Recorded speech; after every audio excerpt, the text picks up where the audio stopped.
Well, good afternoon. I'm Joe Spinks, doing the meeting for Nick this afternoon. He'll be late, he said.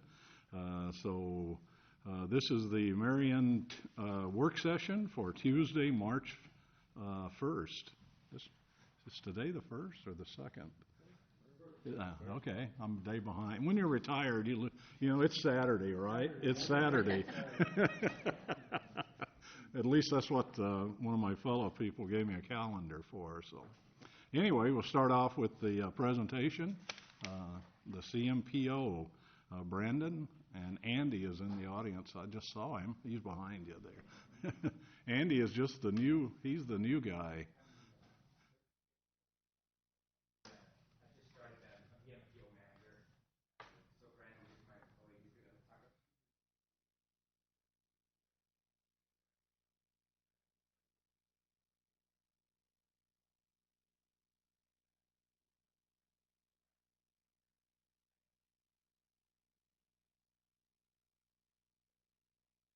And Andy was the first person we met when we were doing the library.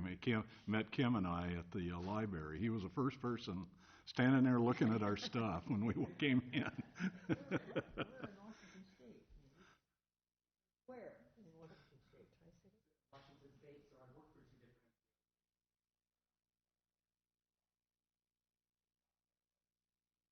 I know where Bellingham is. My sister Mopsy twin at I can't even think of where I was at. But anyway, it was in Rhode Island, and she was from Bellingham. Oh, she was from Bellingham, yeah. Right up there, and now then after that, Southeast Washington, Bridgeport.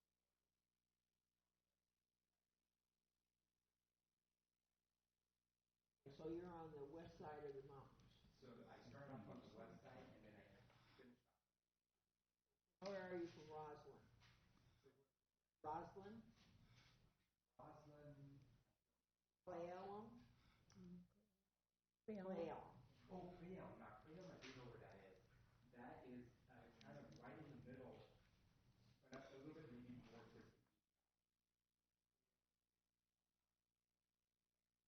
All right, you're okay.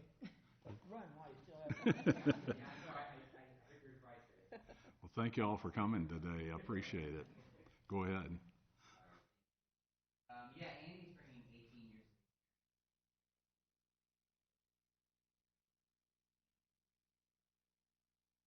Up a little bit. Yeah. I don't think it's on. In here? There. Might help if I turn it on then, huh? Okay. Kesha Billings asked me to come here today and talk to you about what an MPO is, exactly what we do for the Metro, what we do for Marion, and what kind of services we provide. So one of the first things you might ask is, well, what is an MPO? Well, in a nutshell, we're a federal entity that is allocated your federal gas tax dollars, and then we put it towards transportation projects. We are made up of a group of local stakeholders called the Policy Board. Marion has 2 representatives on there. I'll get into the Policy Board later in the slideshow. And our focus is on transportation.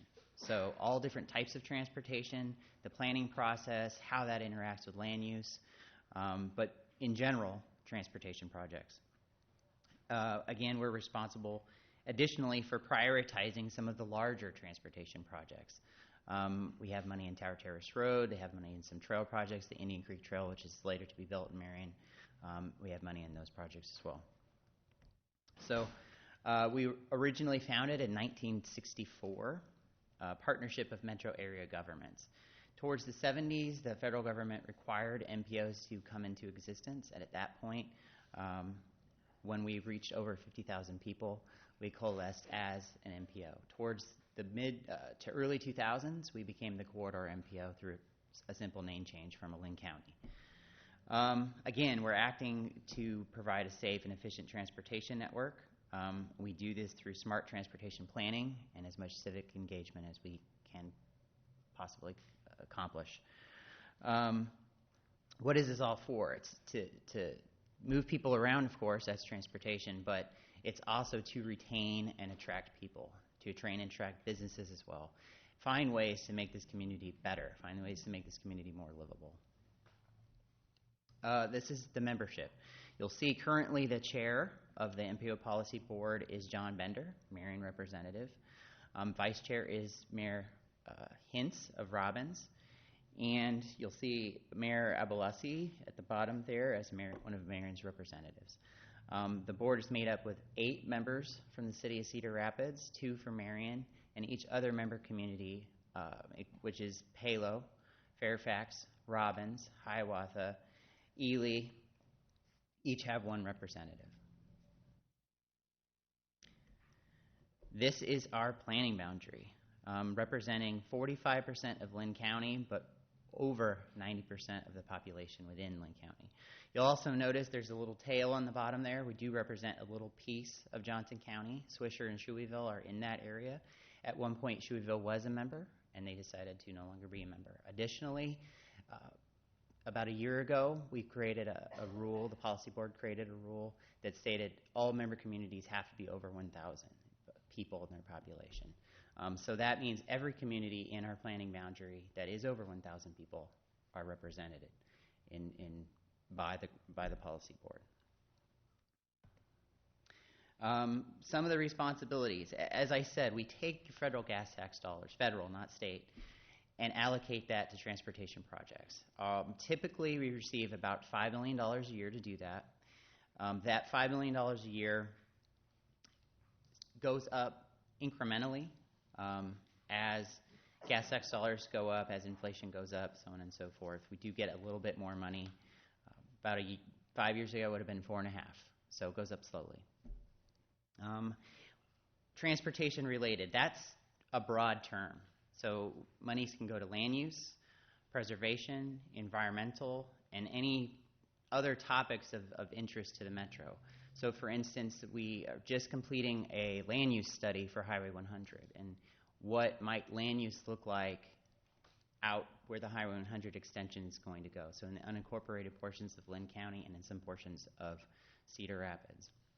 Additionally, just completed a similar land use study for the Highway 30 area. Some portions of Cedar Rapids, unincorporated Lynn County, and Ely was part of that because the boundaries for that area extended south into Ely's area.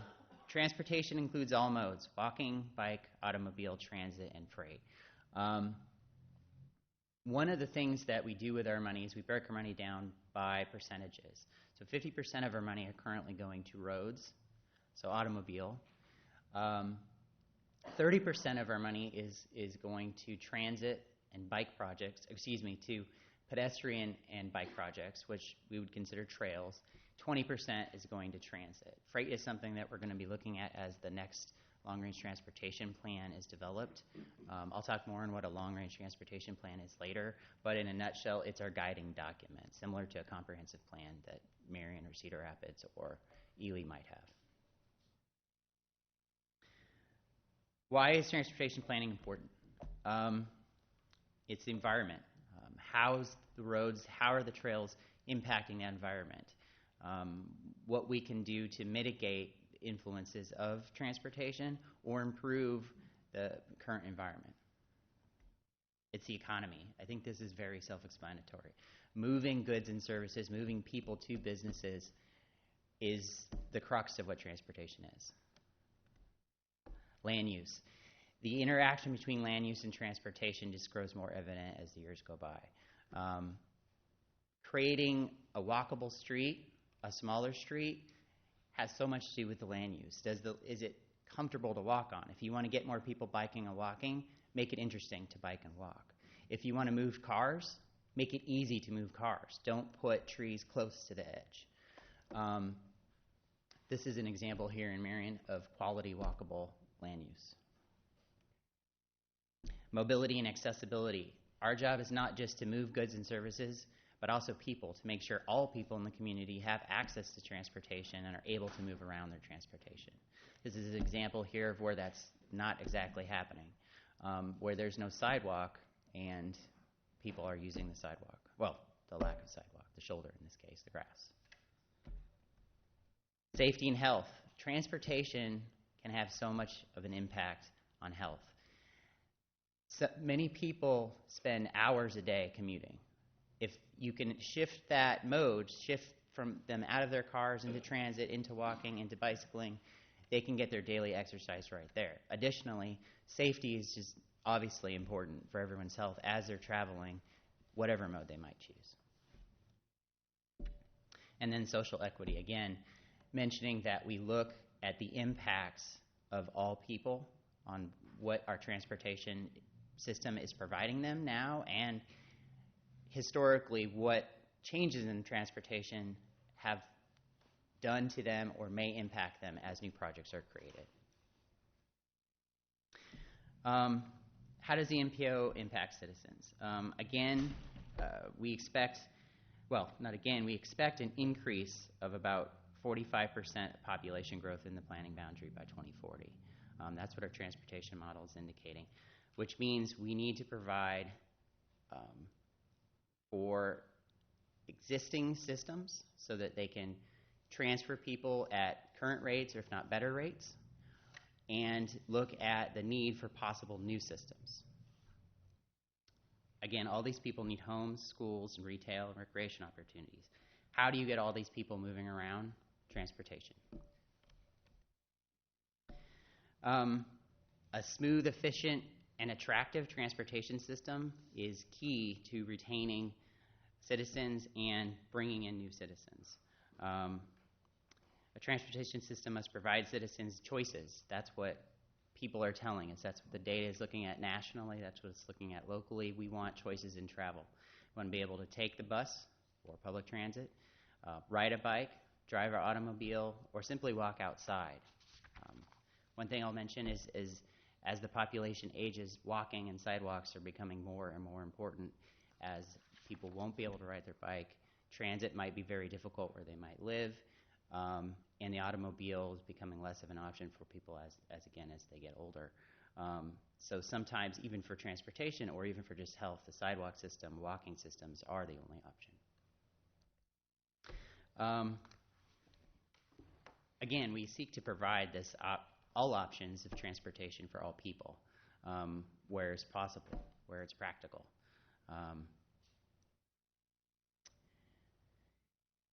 And land use component. How land use is set up, again, dictates what's going on that road. Where that road goes can sometimes dictate where land use follows. So looking at how that land develops and how transportation provides access to that land is something that we also do as part of the transportation planning process. So how do we actually do this? We do this through two basic programs, documents. The overarching one is the Long Range Transportation Plan, which we'll consider for this discussion phase 1. And it's something that we do every 5 years, and it looks out to the next 25 years.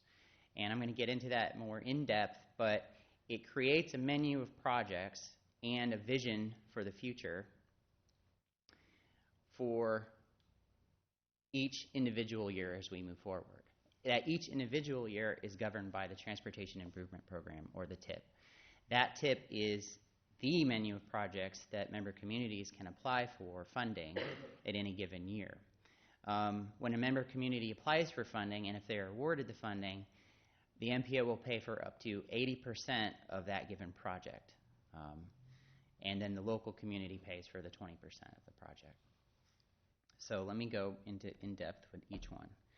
So right now we're operating under Connections 2040, which is a document that any of you can find online, corridormpo.com.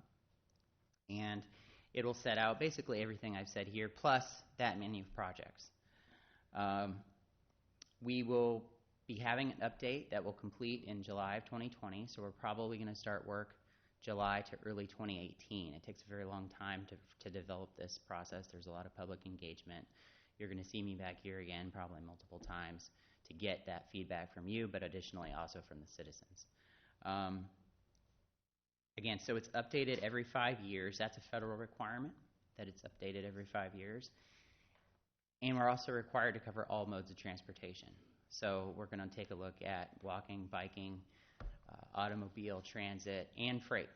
Freight is often neglected and something that we're going to take a greater look at as we move not just people around, but also goods.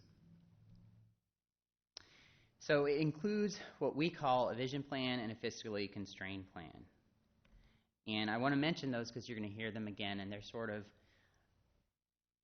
all of the long-range transportation plan is really just a delivery mechanism for these two.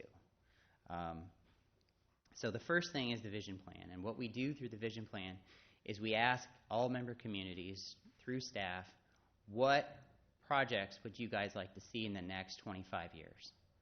And we have a simple form that's filled out, turned in, and then we take all those projects and we have approved criteria that are set out early in the long-range transportation planning process and rank the projects. And then the Transportation Technical Advisory Committee, which is a subcommittee in the MPO, of which Kesha Billings is the chair, evaluates and ranks those projects. And that sets the vision plan. Any project that is requested gets onto the vision plan. And it's just ranked. So there's really not a throw this project out, it's not good enough process at this point. That's the next step. That's the fiscally constrained plan. With the fiscally constrained plan, we get a set amount of money told that we're going to receive from now, or 2020 in this case, for 25 years, so until 2045 in that instance. And that's the total amount of projects we can fund. So after we have the ranking of the projects and we know how much money we're going to have, basically we draw a line. Anything that's above the amount of money on that line, so that fits into our available funding sources, makes it. Anything that isn't, you'll have to ask for it the next 5 years. Now, TAC and the policy board have the ability to change projects above and below that line. Last year, we only had one project change. So that's the long-range transportation plan, and what that sets up is that menu. I'll skip this slide. It's about $5 million. And that menu, how do you order something off the menu? The Transportation Improvement Program, the TIP. And that's a process we're going through right now as we speak. And we go through that every year, every single year. So that's where the $5 million come in. And for instance, right now, Marion has requested a trail project. Cedar Rapids has requested 2 trail projects, and Lynn County has requested 1 trail project for roughly $7 million. And we have about $4 million to allocate to trail projects this year. So there's that competitive process. Probably 2 of those 4 projects is going to make the selection. Now, they've all made the vision plan, then they all made the fiscally constrained plan, and then from those lists, each community picks what they want to apply for this year. Marion applied for the 10th Avenue side paths.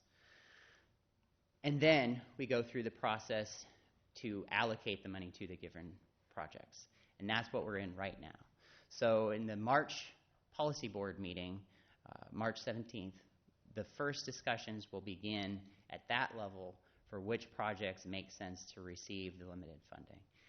By July, the 3rd Thursday in July, the final decision will be made, and there'll be public comment period between all those processes. There will be TAC meetings between all these processes on a monthly basis.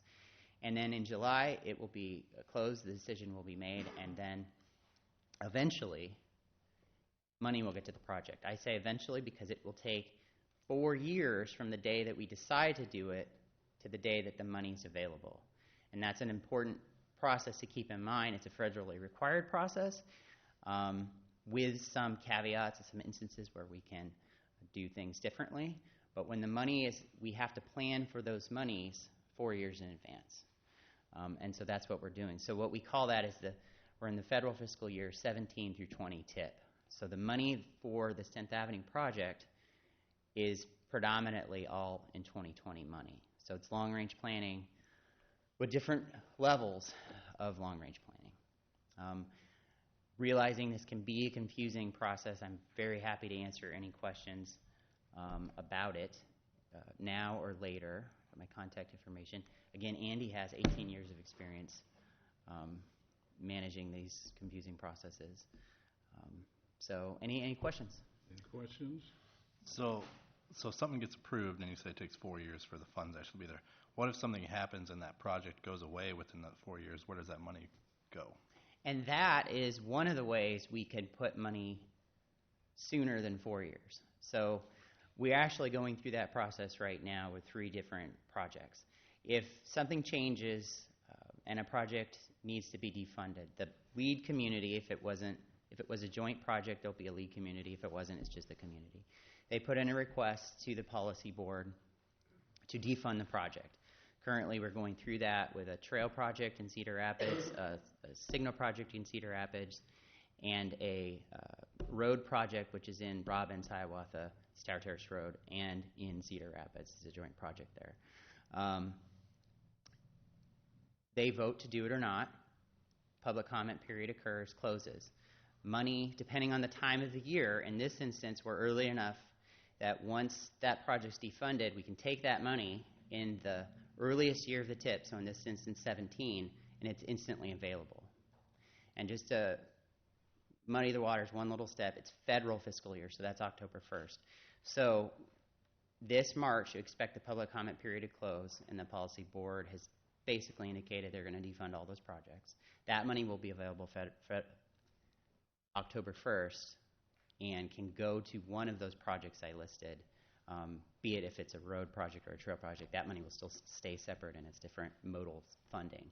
And it's immediately available in this instance. If the project that was being defunded was in federal fiscal year 18 when it was originally funded, then it's still 18 money. So that's one of the ways some projects can move faster. The Hoover Trail in Ely was able to receive 16 money, and they received their funding just last year.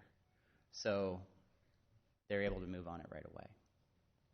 There's some caveats to it, but that's what happens when it's defunded. Other questions from the council? Yes, This was the original Regional Planning Commission, right? Yes. Yeah. Yes. It's nice to see that the cities are well represented instead of Cedar Rapids taking everything. So. And that was a process we went through As they used to be. year and a half ago to take Cedar Rapids 56% and bring it down to 50%, and increase the cooperation amongst all members of the group. Marion also gave it 2 representatives in that process. Any other questions? I had one or two. You talk about a checklist that you give out to the various members. Dan and Tom, do you guys see this checklist, and do you have input into it that he talks about giving out to? I think what you mean by checklist is the form to apply for projects to get into the long-range transportation plan. So are you the instigator of those projects, or is that something? The trail projects and so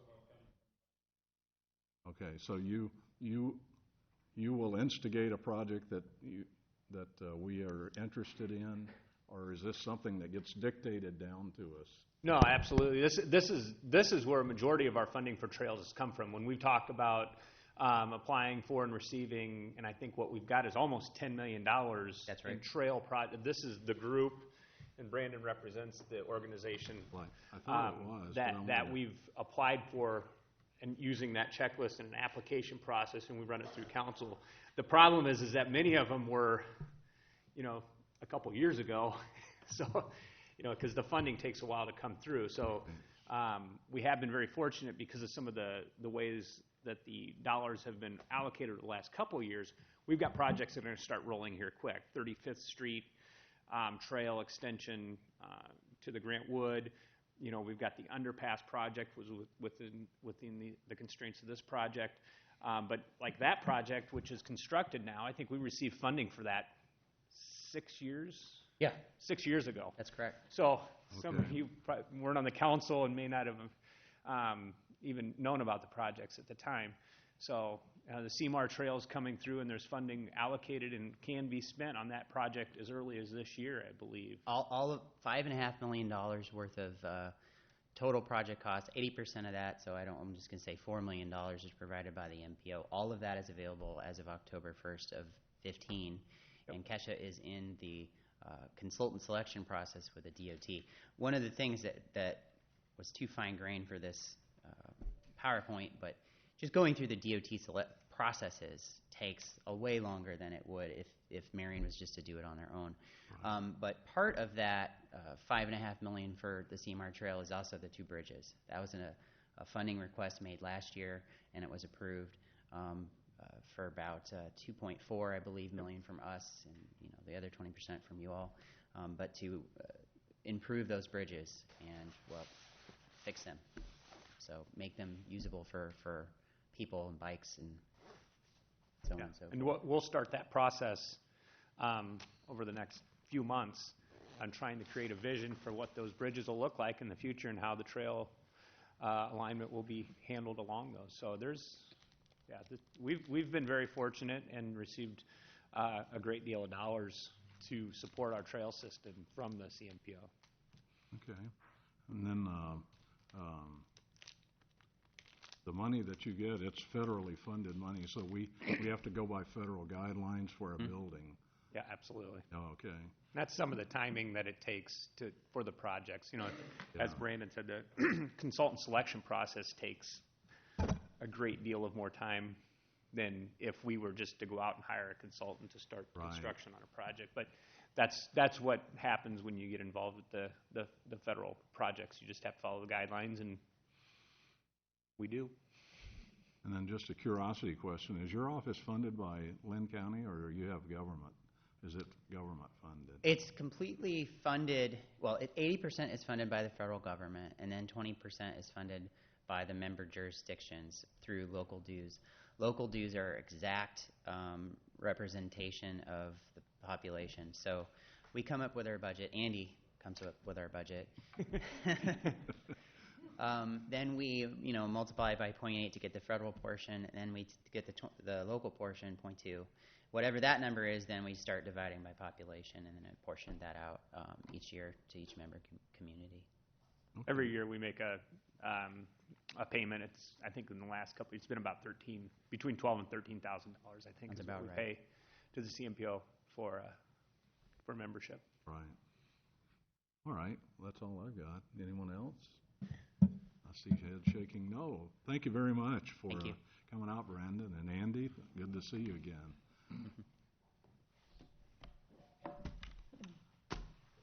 Oh, the Y folks here? Oh, there you are.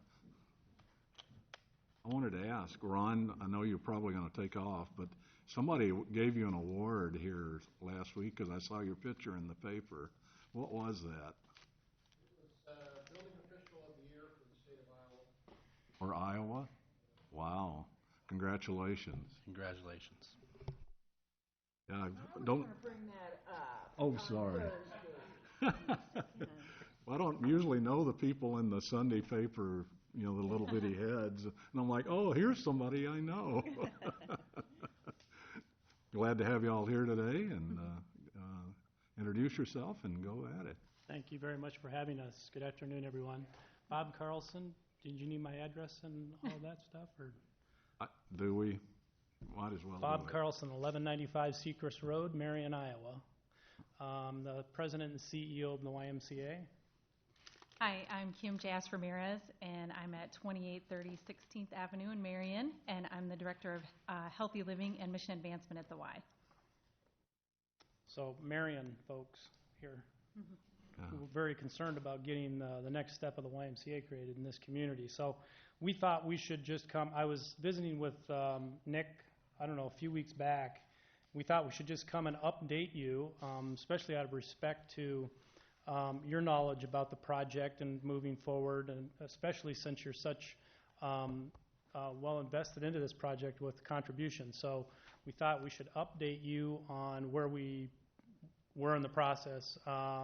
Mr. Spinks and Mr. Draper, I hope I haven't left anybody else out, came to a couple information meetings that we had early on as we started our process for fundraising and capital development for the project, and we appreciated that.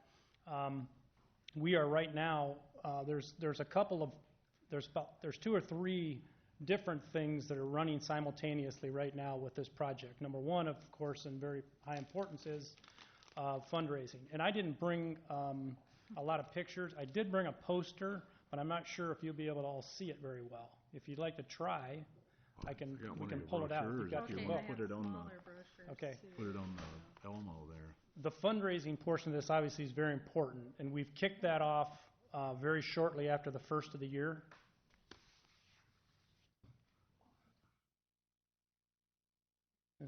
Oh, you got one. I don't think so.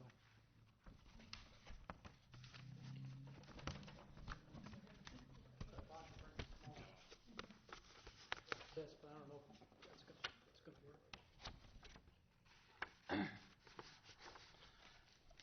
work. As I said, we kicked off the major fundraising portion of this thing just after the first of the year. As our committee structure went into the holidays, and we all know it's very hard to get things accomplished over the holidays. So we were geared up and positive and ready to go very shortly after the first of the year. We have a campaign team. I just wanted to mention a couple of names. The chairs to our capital campaign, the co-chair is our very own Doug Neighbor from Farmer State Bank. As you know, you've seen the contribution that they've made towards the campaign, which is really, if you want to know, from a bank standpoint across the nation, kind of unprecedented with that $500,000 gift to the campaign itself. So banks just aren't stepping up that big when it comes to YMCA projects, and we just really thank them for their tremendous foot forward in that. And then the other co-chair is Gary Strite. Many of you may know from downtown. He's been involved with us for a long time, but many campaigns, including the library and major campaigns within Cedar Rapids. So, and then kind of a myriad list of other names. I also would like to mention that our very own once Mayor Vic Kloppenstein is an honorary co-chair for the campaign, along with Maury Neighbor. A very interesting statistic, and I won't take long on this, though, is when the original Y was built in 1963, Vic and Maury were actually on the same shovel breaking the ground for that YMCA. So we're happy that they're back to help us as we move forward with this project.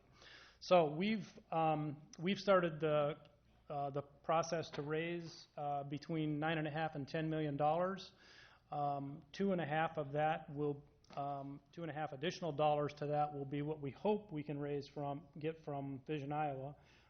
Lon and I are paying attention to the deadlines on when that grant will be put in, and I think it's July, correct, Lon?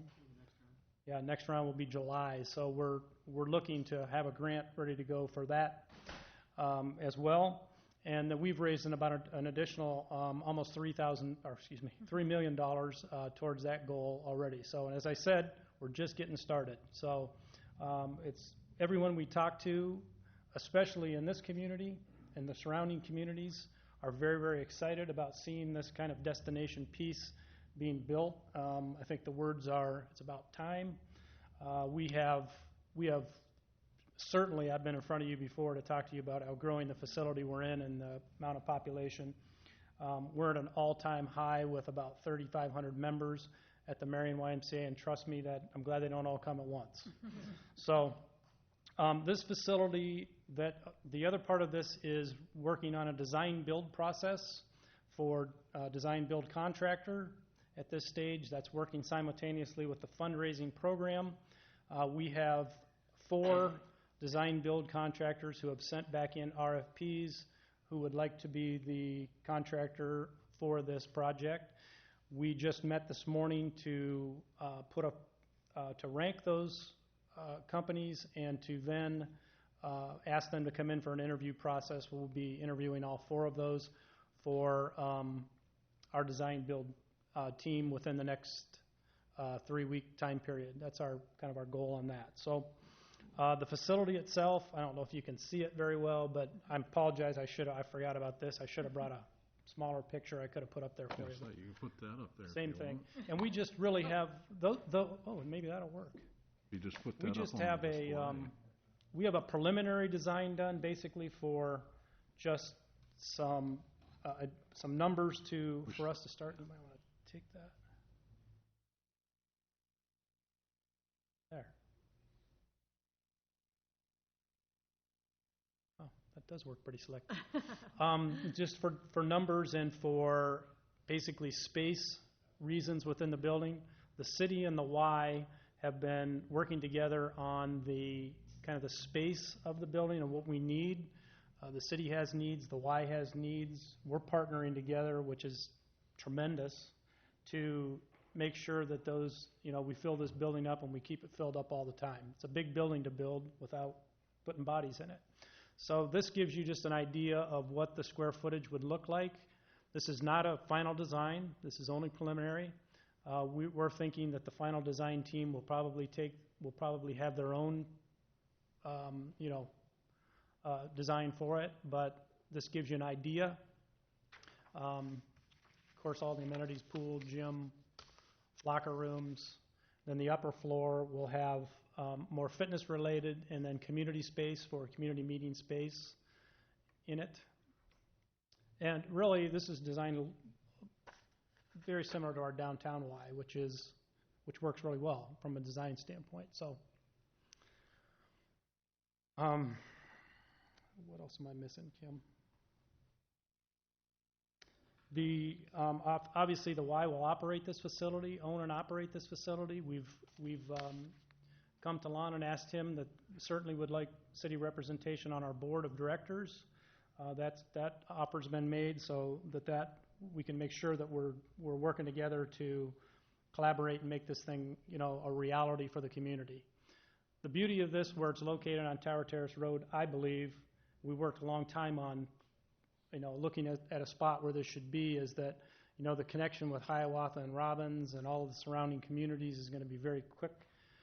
It's going to be great access to this.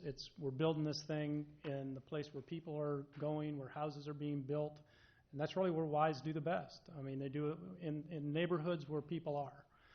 So we're very excited about it. I'm sure I'm forgetting things, but, open it up for questions and comments. Any questions from? Well, yes. I have several comments, as a matter of fact. If this is going to be made available to the smaller communities around, why aren't they contributing to the building of this financially? I mean, when it started out, it was Kirkwood, the 2 hospitals, the 2 school districts, Marion, Cedar Rapids, and everybody's dropped out except Marion. And it just doesn't seem equitable to expect them to pay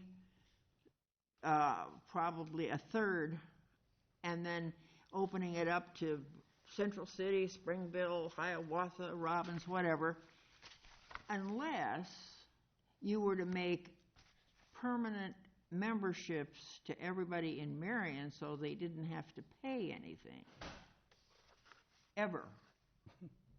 Well, it'd be pretty hard to operate that, Mary Lou, if we opened up permanent memberships to everybody in Marion. Well, how do you? We will do a fundraising effort that's global. We will raise money from Hiawatha and Robbins and, Well, the you may cities raise wherever it, but it's not coming from the city of Hiawatha, the city of Springville. And it just doesn't seem fair. And then also the fact that in that brochure that came out from Marion, the facility will be owned and operated by the Cedar Rapids Y. Now, wait a minute. How can you own something that's in Marion? Lon was actually on the committee that made that decision, and everyone was unilaterally. Well, I don't see how he can make that decision when he's not on the policy-making board. He very well could be. I'm not sure if it would be Lon or somebody else, but there could be somebody from the city on our board of directors. Do you want to comment on that, Lon? Sure. I mean, what we're looking at here is the conversation has always been to put the ownership structure in, and it can be done either way. I don't think the Y is ambivalent about whether or not we would own it or whether they would own it, but it's been about which one is going to make the most sense for doing it going forward. And what we didn't want to get into would be situations where the Y would be operating a facility and all of a sudden there's an accident down there, and then the city of Marion gets named as one of the owners or as the owner of the facility, and the Y is named as the operator. And having all of that consistent means it's under one insurance policy. The city can't get drug into those types of things in case something happens. I mean, it was strictly a risk liability thing. If you look at the model for how this has been done in other communities across Iowa, there's really two partnerships that have kind of preceded ours. One is in Marshalltown and the other one is in Indianola. In both of those cases, the city actually stood the entire cost of building the YMCA. Marshalltown, the city owns it outright, and then they have an agreement with the YMCA to operate and maintain it. Indianola, they built it all on the city's dime, but they have a lease purchase agreement to sell it back to the YMCA over a period of 20 years. So at the end of 20 years, the YMCA will own their facility. We needed to make sure that we had some way that we could explain to people how this was going to work for purposes of fundraising, but when it comes down to it, there's really about 4 different ways that this could be put together. You know, I've just outlined 2 of them. Another one would be some kind of a joint ownership or a percentage ownership. There's a lot of ways that it can be done once we get down to the level of doing an operating agreement, but it didn't seem like it really was feasible to go out and spend $50,000 or $100,000 on putting an operating agreement together until we were sure that the project was feasible, hence the fundraising campaign and then the grant application coming first. But how many small cities are around Marshalltown getting to use theirs for just buying a membership? Or Indianola? I mean, how many of the smaller cities around those towns are using that facility? Oh, there'd be quite a few, particularly in Indianola's case. You know, Indianola is only maybe 17 miles away from the Des Moines metro area where their whole metro system runs. I mean, it's customary for something like this. I mean, we sell out-of-town memberships for our swimming pool. We don't restrict that to just Marion residents, nor do we provide memberships to Marion residents for free to the swimming pool just because we happen to pay for it. People from Lynn County and other communities around Marion can come and use our library. They come and use our parks. It's really not unusual for that to happen. I mean, that's actually much more the model for the way that cities work because of the way the state has their funding streams set up than the one that you're suggesting. But you're talking about an existing facility and buying memberships into. This is the starting from the beginning and building. And if Marion is putting in $6 million, which is about a third, and then you're saying, well, we're going to open it up and they're going to pay memberships. But who are they paying the memberships to? Not the city of Marion, not to recompensate them. They're paying it to the Y. And that's what I hear objections about. In order to maintain the facility, I mean, you know, we have a presence in Marion now, so that why the city's need was to partner with the YMCA for recreational programming, and so that's why we made the arrangements with the city. So and also with the size that this is projected to be, how many more people are going to be employed, and who's going to pay for them? But why? Why would be the operator of the facility? So we would pay for all the pay. I mean, we would do the. But then you're gonna come to Marion and you're gonna say, "Gosh, we need some money." And well, actually, that's one of the things. Part of this too is that the Y would operate this so that we wouldn't go back to the taxpayers to ask them for any more money to operate this facility. You know, the cash front contribution up front was to build it. We didn't feel like it was a very good idea, and we want to make sure we can operate it so there's no commitment back on the taxpayers of Marion to help run the operation. So yeah, I'm not aware of any. It's an easy thing to say, but when it comes time, what's going to happen? Well, we can't I don't think the Y has any history of asking taxpayers for operating project that support. far in no, advance. we have no history of ever, as Lon just mentioned, we have no history of ever asking the taxpayers to help us with our operations downtown or in Stony Point or any of our other branches. So this would not be something that we would do. We wouldn't build this facility if we didn't feel like we could operate it and maintain it and, you know, make sure that it wasn't going to be a burden on anybody else in this community, you know, as long as you pay your membership fees. Well, what I hear is, you know, that what they object to is owned and operated by the city of Cedar Rapids and is sitting in Marion, and that's an objection, and I can understand that. Well, I mean, Or a the metro only line. other option would be is if we weren't going into a partnership with this, we'd still be looking at needs to build a facility to serve our needs for our recreational department. When we first looked at that when I arrived here, we ranked the facility needs back in 2007, and having a recreational facility was one of those needs that was identified. Even if we were to build that and we spent the $6 million on that, on something that we owned, we would not offer that to the use of that to the community for free. I mean, we build pavilions right now. People have to pay to rent them. People have to pay to rent the amphitheater. They have to pay to use the facilities out at Lau Park. So I don't understand why you would suddenly want to change to a completely different model just because this facility happens to be a partnership with the YMCA. You know, the thing that I was looking at with this is, and I think the council knows that when it comes time to talk about adding staff or something like that, I'm not looking to do wholesale additions and increase the burden on the taxpayer. And the YMCA has expertise in operating a facility. They already have a staff here in Marion that's built in, so it's an incremental change for them. You know, you're not talking about adding an additional Bob or something like that to run a separate standalone facility. They can do it cheaper and more cost effectively than we can, and they're experts on doing it. So it made all the sense in the world for us to tap into their expertise to be able to do that. We can do a lot of things, but we've never run a recreation center before. Could we do it? Yes, but you bring it into the city and it's going to become union wage scales. It's going to call into our pay ranges. They're just a lot more cost effective with those types of things. I don't want to get into that. Other questions then? Did Cedar Rapids, when you built the new Y in Cedar Rapids, did the city put money into that project? Only in the streetscape part of it. There was about just a little under $500,000 worth of streetscape things that they did. You know, the brick on the sidewalks and things of that nature. That was their contribution. I'm not sure where that came from. It was a pot of money that came out of. Yeah, that would have been all. You know, I feel like we need strong representation, which you'll have on the board. And it would be good if we had one little advantage for a Marion resident to use the facility. Maybe it's somebody my age that wants to go swimming twice a year, but doesn't want to join the Y. There should be a way to do that for a Marion resident. That way, it kind of relieves a little bit what the councilman is talking about, in that it is giving an advantage to a Marion citizen taxpayer who helped pay for it. And that's logical, and I think you can work that out. I know the other meeting you talked about it, so. Yeah, we would sell unlimited guest passes to this, so you wouldn't have to be a member.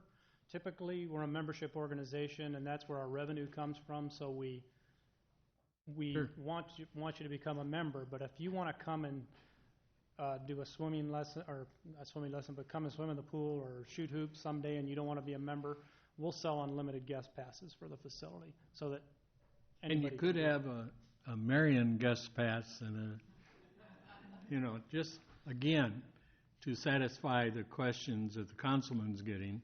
Yeah. It would give us, it's a compromise, and it's easily done by you. Yeah, I and think Mayor we really Bruce have, did. I don't want to take a lot of time, but we really have, the relationship, there have been partners in and out of this. The city of Marion has always been there at the table with us. We appreciate that very much. We have a need in this community. You all have a need in this community. The key is let's work together to make it happen. I believe we can operate this thing a lot more cost effectively. I know we can. And the bottom line is the citizen gets the advantage at the end of the day. I think when Mayor Brusca was talking about this, he mentioned the guest passes, a Marion guest pass would be discounted from, someone that was out of the area or something.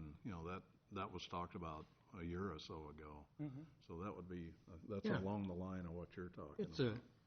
feel-good thing. Right. So keep that in mind and Sure. for, having something for Marion, some advantage that Marion would have. But is there any other questions then? Yes, I have a couple questions. One is, or a couple actually. When's the goal to put the shovel in the ground? Well, that's a really good question. We had an aggressive goal as to try to put a shovel in the ground by this October. I'm not sure that that will happen. It's all going to depend on the scale and the scope of the fundraising, plus how long it takes us to get our property team on, our property management team on, our design build team. Okay, So it could be as late as next spring okay. if we miss this construction season. Of the 3,500 Marion memberships that you have, what is the percentage of fully paid memberships versus discounted or reduced memberships? We have, across the metro, about 33% of all of our memberships have some type of financial assistance attached to them. So we sell memberships based on an income-based scale. Mm-hmm. If you don't have the resources to purchase a membership at the full price, we will work with you on a scholarship on a sliding fee scale. Marion is probably a little less than that. I'm not sure exactly what that number is, Kim, but metro-wide, we do about $1 million worth of scholarships back to all of our communities combined total, and that represents about 32 to 33% of our membership base. Okay. Then my last question is where do we see the current equipment and facility operating between now and the construction of the new facility? We see a lot of depreciation in the building, a lot of equipment should be replaced. We're hearing a lot of people on the streets. There's some complaints going on. Do you feel you're operating within a budget now, and what will be different between now and if we do have this facility of this grand scale, that we will stay on track with the current budget? I think we'll be on track with the current budget. The building is deteriorating. There's no question about it. It's got a lot of problems, but we have a plan in place to make sure it stays in existence for the next couple of years while this whole process is taking place. If it takes longer than that, we've got some concerns, honestly. It's not in tremendous shape. The last time it was fully renovated, the pool and all of that equipment was 20 years ago. Mm-hmm. That's when I came to town. And so you feel that we will, so the lack of replacing equipment or lack of, and I understand we don't want to put new equipment, obviously, in an old facility that we're going to go through a transition phase, but do you feel that we're going to be able to sustain that membership until we get to that point? I guess I'm kind of feeling like on the backside that, we are in competition with other athletic, venues and arenas, and where do we shake out on that? I think we're at an all-time high in membership. Plus, the equipment that's in the fitness equipment is all relatively new. The weight machines are new. Yeah, Yeah. they're less than 2 years old. I think we'll probably cycle through. There will probably be another purchase between now Probably. of some things. Yeah. Maybe- So there is some replacement stuff scheduled. Yeah. That's stuff we typically lease, because it turns over so fast. So we have a schedule to do that, and that equipment can go with us if we build something new. So I'm not too worried about that stuff. I'm more worried about the boilers and the roofs and that kind of equipment that you don't really see. Well, and a lot of times too, we see a lot of restoration and mediation trucks sitting outside there. That basement can only hold so many more floods down there. So Yeah. I understand that, and I'm trying to get caught up to where you are on your project here. So That's a good fundraising tool here to tell people, because we need to move forward and get this accomplished, because it's time is of the essence. Yep. It really is. Can Thank you you. please not have a flat roof? Yeah, that's not one as flat as that one anyway, right? I just had a question about the existing building. Yeah. Where does that money go when you sell the building? Sale of the land is probably the only thing that has any value at all. The building doesn't. There's no comparables around to it, so it's probably going to be torn down, and the land would be the value, and that would go back into helping with campaigns and paying for this whole process is really what we're talking about doing, because it's dollars we would be able to leverage for other things. But that stays in Marion. It wouldn't go into like the whole Metro Y. Well, we have a metro. Marion really doesn't have its own. It has its own Okay. budget, but it doesn't have its own checkbook. We're a metropolitan Okay. YMCA, so everything kind of filters through okay. our metro. But we'll make sure that money goes to use, and so that it's important for Marion to help us fund the rest of it. Thinking of the past, would you remember how you got that land and honor the Katz family who gave it to the YMCA when you do that, please? Yes, Thank we you. will. We will. We've had discussions about that, and we're Vic's kind of helping us talk to some of the founding fathers of Marion, which I put, Okay. Bert and Henry in, for sure. Any other questions? I had one. Typically, when one new YMCA is built, what's built around them? What comes with a new building like this that's, adjacent to it, or what builds up around it? A lot of times it's residential, but there is some commercial property that is That's kind of kind of planned what I'm around it. talking about, yeah. Yeah, and I don't exactly know what those would be, but it could be, Just doctor's offices and, clinics and things of that nature that would kind of mirror maybe using of the facility, in a kind of a regional way. Is that typical of what, like YMCA's, is that what goes around them then, is medical type offices, or? Kind of depending where you are. In Des Moines, they've had a lot of success with that because they've had a lot of partnerships with Mercy, and they're on Mercy property, so typically they get sleep centers around them and, lifestyle places and those kinds of things. But more so than, this community probably would see a lot more residential than some of the downtown, operations would be.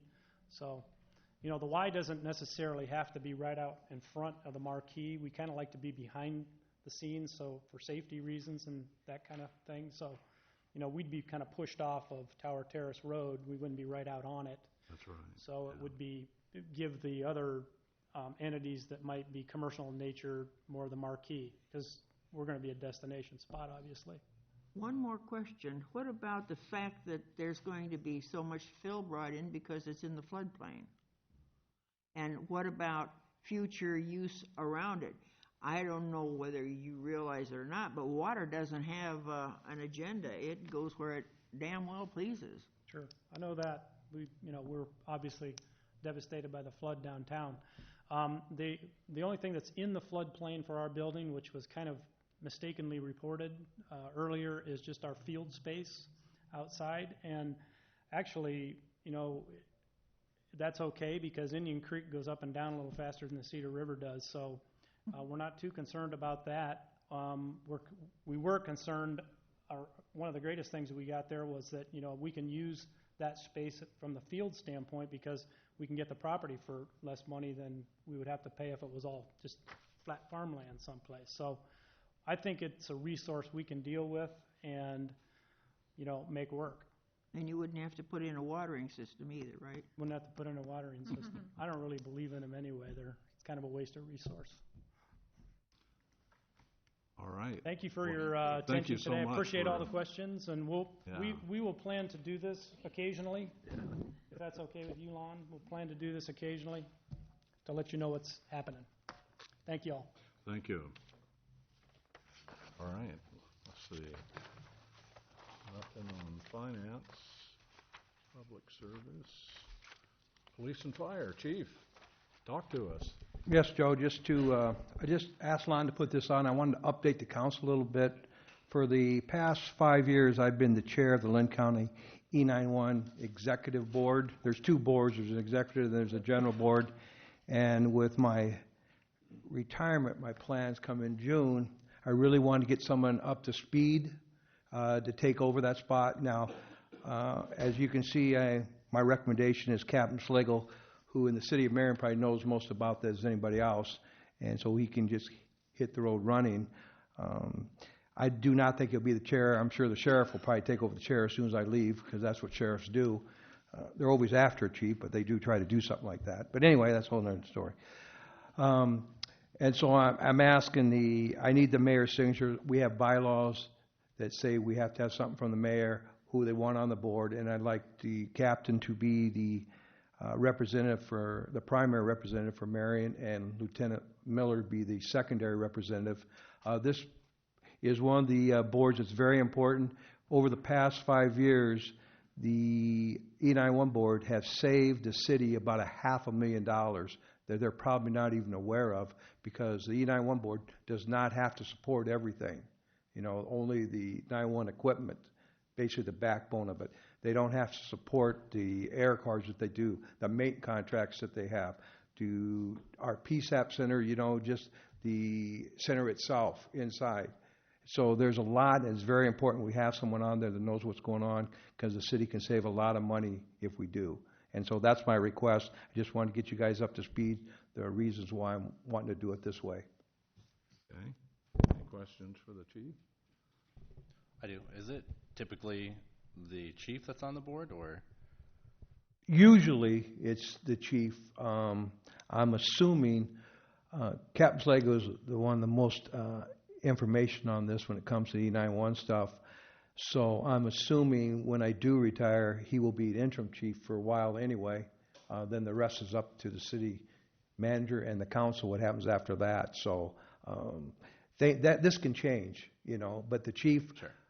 The new chief could say, that's who I want to stay there too. It doesn't have to be the chief. It's just kind of been that way with the chief here and the sheriff's on it.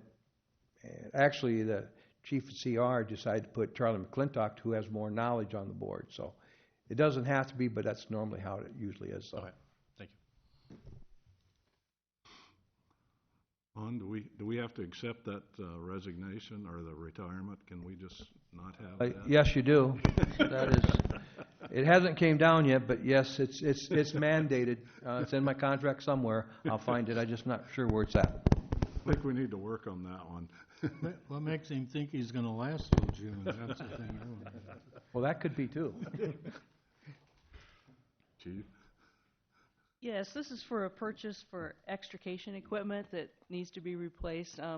It was in asset replacement, and it's way below the budgeted amount that we budgeted for, so it just needs approval of you. How's the truck coming? The ladder truck?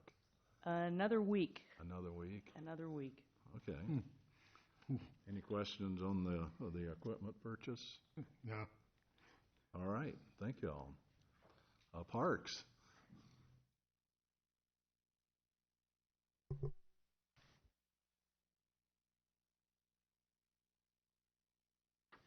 Good afternoon.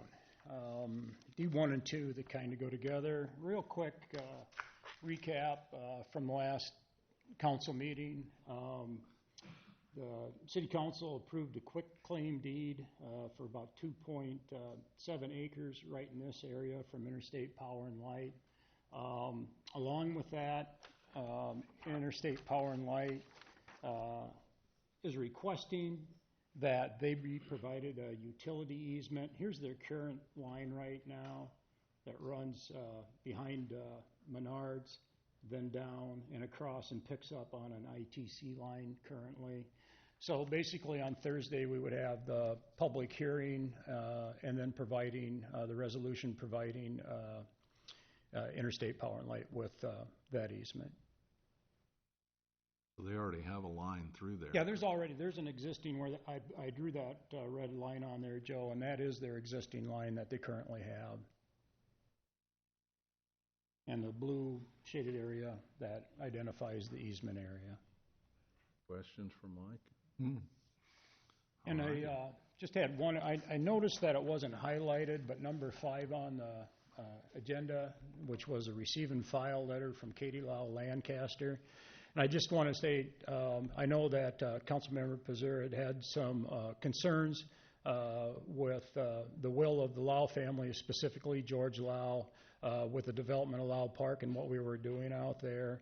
And so actually last Wednesday, myself and the mayor met with Katie and her mother Alice and some of the other family members. We went back through and reviewed the master plan. We went over the new development project that we're currently getting underway. Basically, it was very well received by the family. They're very supportive of everything that the city council has done up to date with Lau Park. And the feeling of the family is that George would be just overwhelmed with what the city has done associated with that property over the last several years. Yeah, I thought that was a very good letter that she wrote. It said my father George would be beaming with pride that his beloved Marion invested heart, time, and resources in the internal development of the park. So that's very good. So, any other questions for Mike then? Thank you. Thanks, Mike. Building inspection. Well, I didn't know you had a line on here, Ryan. I would have waited. We would have waited till now to congratulate you.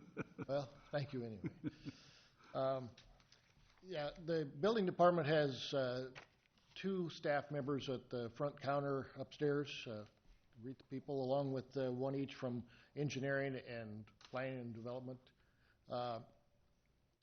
And the issue that I'm trying to correct here is that the 2 job descriptions of those 2 individuals are not the same. They vary considerably, and they share the duties. They perform essentially the same duties and do backup for each other. And to make it more equitable and more representative of their actual duties, I'm proposing a permit technician job description that would more accurately describe what they're doing. It takes the 2 positions and kind of brings them one down and one up, so they'll budget-wise and everything will stay within that. We doing it at this time because we have an opportunity with some new personnel and some shifting of personnel between the departments upstairs. It provides that opportunity to do it now without adversely affecting any individual. So. Questions for Ron? So, Lon, would this be similar to, I know the last meeting we had several changes to employment. Would this be something similar to what we would do in Ron's case then? Yeah, really what we're doing here is, over time the duties up there at the front have changed for the individuals. When those positions descriptions were first created and then updated, they were more purely administrative positions where they were doing a lot of work, preparing council packets, preparing documentation on behalf of other staff in the department. But as time has transitioned, like a lot of them, a lot of that stuff with word processing and computers now happens more at other individuals' desks, and they've really become more involved in the technical side of doing the permit issuance. So with the position becoming vacant, Ron just really wanted to take the opportunity to say, okay, what are they actually doing up there now? There are a lot of other cities that have already gone to the permit tech side, and so there were some examples that we could draw on. Well, that's what I was asking. Do we want to change what's written in the job descriptions officially, or is that something we have to go that far to do?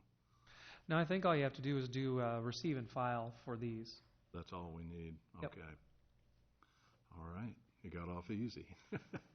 Well, we'll have to make sure we have a workman's comp code effective here so they don't get mixed up in the rest of it. Right.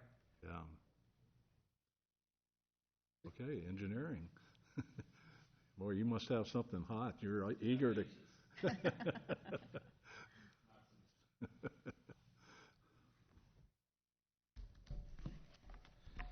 Well, it's that time of year that we're going through projects, lettings, awarding, projects, so forth. So I will start with item number 2 under the agenda, which is our 2016 sanitary sewer slip lining project. We do have locations around 11 different areas in the city.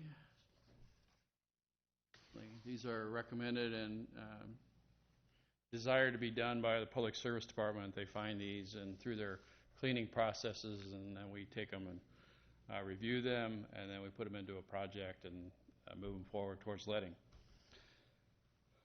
This project will include about 6,100 lineal feet of 8-inch pipe lining in about 11 locations. We're estimating $164,906. We're recommending sealed bids to be received on the 29th day of March, and then work would be completed no later than September 25th of 2016. We are recommending that project calendar for the project. Questions on that? You guys know what slip lining means? Okay. Yeah, we didn't till a year ago, I think. Yeah, would you... I had a little example in my work program. Oh, hi, Nick. Basically, it helps us with not excavating pipe that are shifted or cracked. A lot of them have longitudinal, the old clay pipe will longitudinally crack up and along the bottom and the top. By not having to excavate the street, not having to open it up and replace the pipe, we can go in and process where they take a lining, they run it down, push it down through the pipe, and then they heat it up, and it expands out to the side of the pipe, and then as it cools, it hardens. And then they send a machine down through there, a rover that goes into the pipe, and at the designated locations where the services are at, actually turns and cuts that hole out, moves on down to the next one, and so forth. It's a very slick project. It saves us a lot of money in the long run. Creates a pipe that will last another 40, 50 years. So we've really switched our focus to this, so you might say, as that long-term maintenance, preventative maintenance that will keep our pipes, our sanitary sewers. It also cuts down on our infiltration, I&I, as far as water coming from the soils around the pipe. It really helps us with our overall treatment facility. So, that help at all? Okay. They use steam heat to heat it up, and then they let it harden, cure. Camera down underneath? Or send a camera? We actually camera it before, and then we camera it afterwards. I see 4th Avenue and then a part of 5th Avenue. Is there even a road there? What is that? Yeah, it looks like my AutoCAD guy got a little carried away, but he pulled this together for me pretty quick so we could have something to illustrate. But if you look at the list on the memo, you'll see where those locations are at. Okay. Yeah. I would guess that's over on 4th Avenue. But How thick is that lining then once that cools off and hardens up then? thickness-wise, about 1/8 to 1/4 of an inch. It reduces the capacity of the pipe, but as far as cross-section, but because it makes the pipe smoother, it actually reduces the friction value, which increases the velocity. Makes up for it. It's better than Orangeburg? In every way, shape, and form. Can you do that a second time with a pipe or not? We don't typically. Whoever replaces it likes it. Probably could. I don't know why you wouldn't. But at some point, your capacity gets low enough that you can't make up for it. Okay. Item number 3 is the 2016 Fairview Drive reconstruction project. This will include the reconstruction of the street, sidewalks, and driveways on Fairview from South 11th to Hannah Park. Originally, you approved an additional $50,000 for this project to include a connection over to the street to the south. We did receive 6 bids. On February 23rd, the low bid was from Rachi Construction for $438,819.10. This was about 83.2% of the engineer's estimate.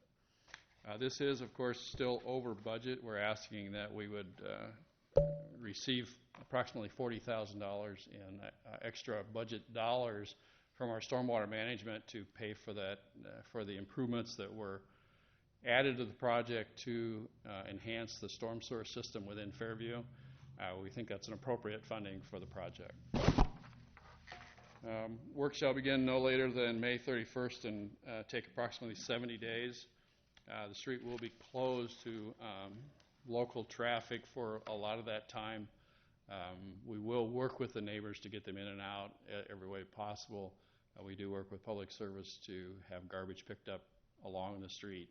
They have a gator piece of equipment that does that. We just work with those. We have a couple ADA individuals that we work especially with them to get them in and out. So, questions on that? The additional funds you talked about that they're already budgeted, the additional funds, they're already budgeted for sewer work? Is that what you said? Yeah, they would be within our stormwater management budget. So. Okay. Does that area even have a stormwater system? I know not much. I know down below the Hillview or whatever, there wasn't anything there. Yeah, we have to go over to the next street to pick it up and bring it over. That's why it's more expensive. Going to now. It's going to have a. Pardon? Part of this is going to be putting in a storm sewers. Yeah, actually, we've started to look more heavily towards storm sewer enhancements in these areas to try to help with the surface water and so forth. After the original estimate for this project did not include this much storm sewer work. Okay, that's what made it run over. Yes. Okay.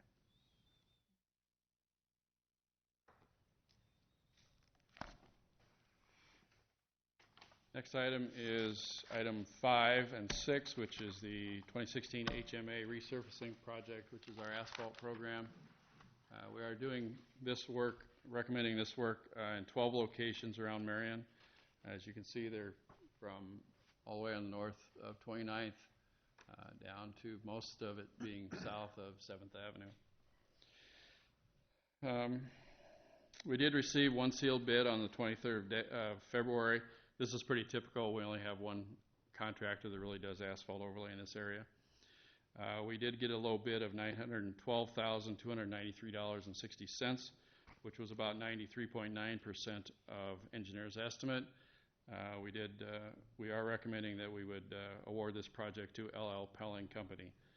The work would begin no later than July 18th and be done in 55 working days. We work with Pelling each year. That sometimes they'll come in between a project and do part of our project, and then they'll leave and work someplace else in the state, and then come back in, but they always get done on time, so it works out pretty well. So the number 5 on that, the 8th Avenue, I'm thinking, yeah, 8th Avenue, is that going to work out with the roundabout build and all that?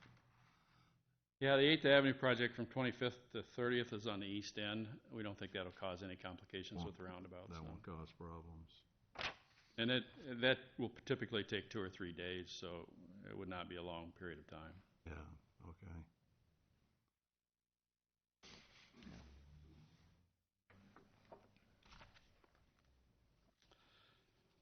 The next item is number 7.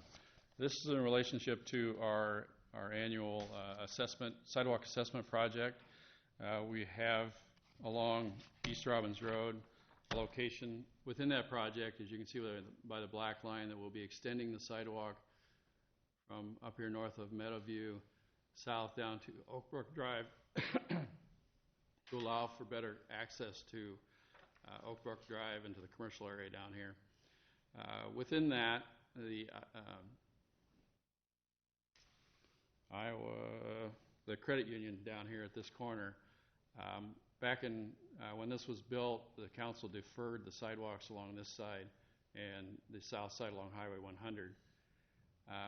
With that, we're interested in the project to work on this intersection here, which with this project would require them to be responsible for the installation of this ramp and possibly this ramp over here. What we're asking of council is to do a resolution of necessity, which would take the MOA that was originally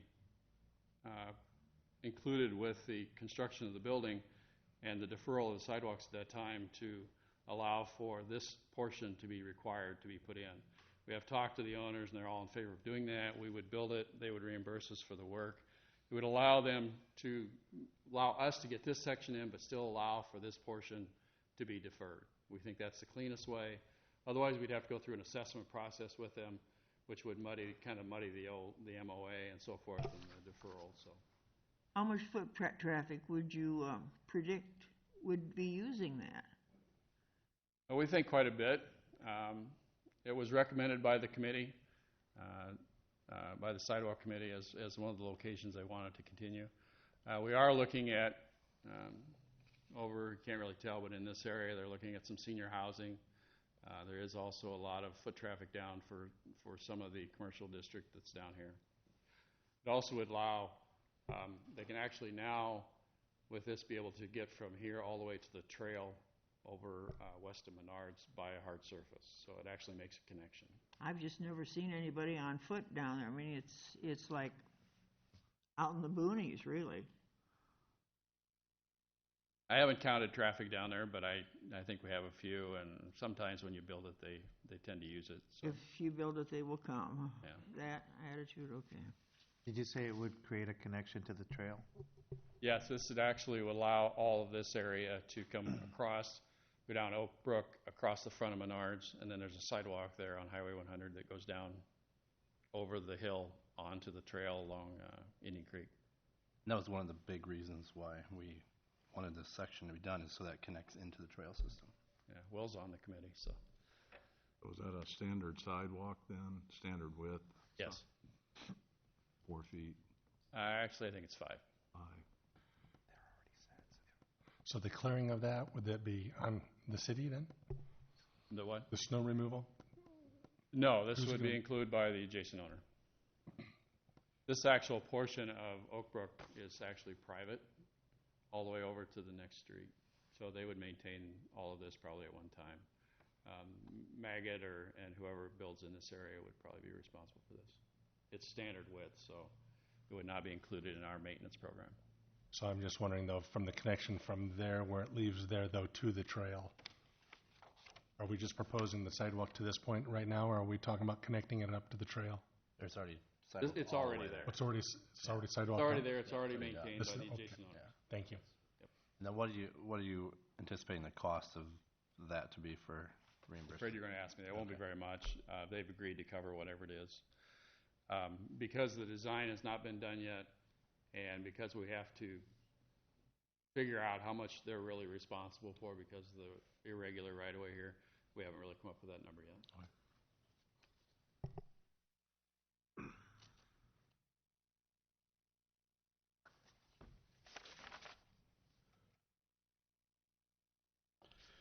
So item number 8 is the potential Don Drive Regional Basin project. A lot of conversation about this last meeting. Actually, we'd already started the process of getting it on the agenda because we thought it was time to do this with the new development happening in the area. As you can see by this layout, which is the first of several, this is Echo Hill. This is Albernette Road. Here is Don Drive down in this area. Don and Douglas were the people that were here the other night. The green dots are the recommended basin overflow and spillway. The red line here goes up all the way up through to here, all the way over past C Avenue, comes back across and up to the basin. The red line, pinkish line here is the current city limits of Marion. So everything over here is still in Lynn County. This is about 380 acres that could be captured by the basin. There's also another approximately 100 acres down in this area that also drains into this subdivision from the west. It's too far south for us to capture by the basin, but it includes an entire 472 acres for this area that actually goes through the subdivision from the west and from the north. On the east side of Albernette Road is basically this basin. So you've got Oak Ridge School, you've got Oak Park Circle, some of the new development here, some of the new development that will go down here as well. Once again, this is Dawn. All of this, approximately 622 acres here, all ends up down through here and ends up at this location at the southeast corner of the subdivision. So it does impact some of these homes in this area as it's held back by the culvert that's right here in this area. However, it creates some back surge against this water, but in a lot of ways it doesn't affect most of the subdivision. I did put a little history in the memo that back in 2006 it was a response to the flooding that had occurred in 2002 and 4 and so forth, that we were looking at some type of regional basins. Regional basins don't really have a big effect on big area flooding. They're more about retention and localized flooding. So at that time, we did look at this basin. We did some of this analysis that you see today that's been sitting in a file for 10 years, and came up with this design that we had.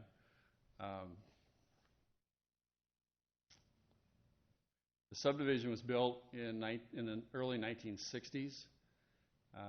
As I can tell after talking with the county engineer, it was flooding the day they built it.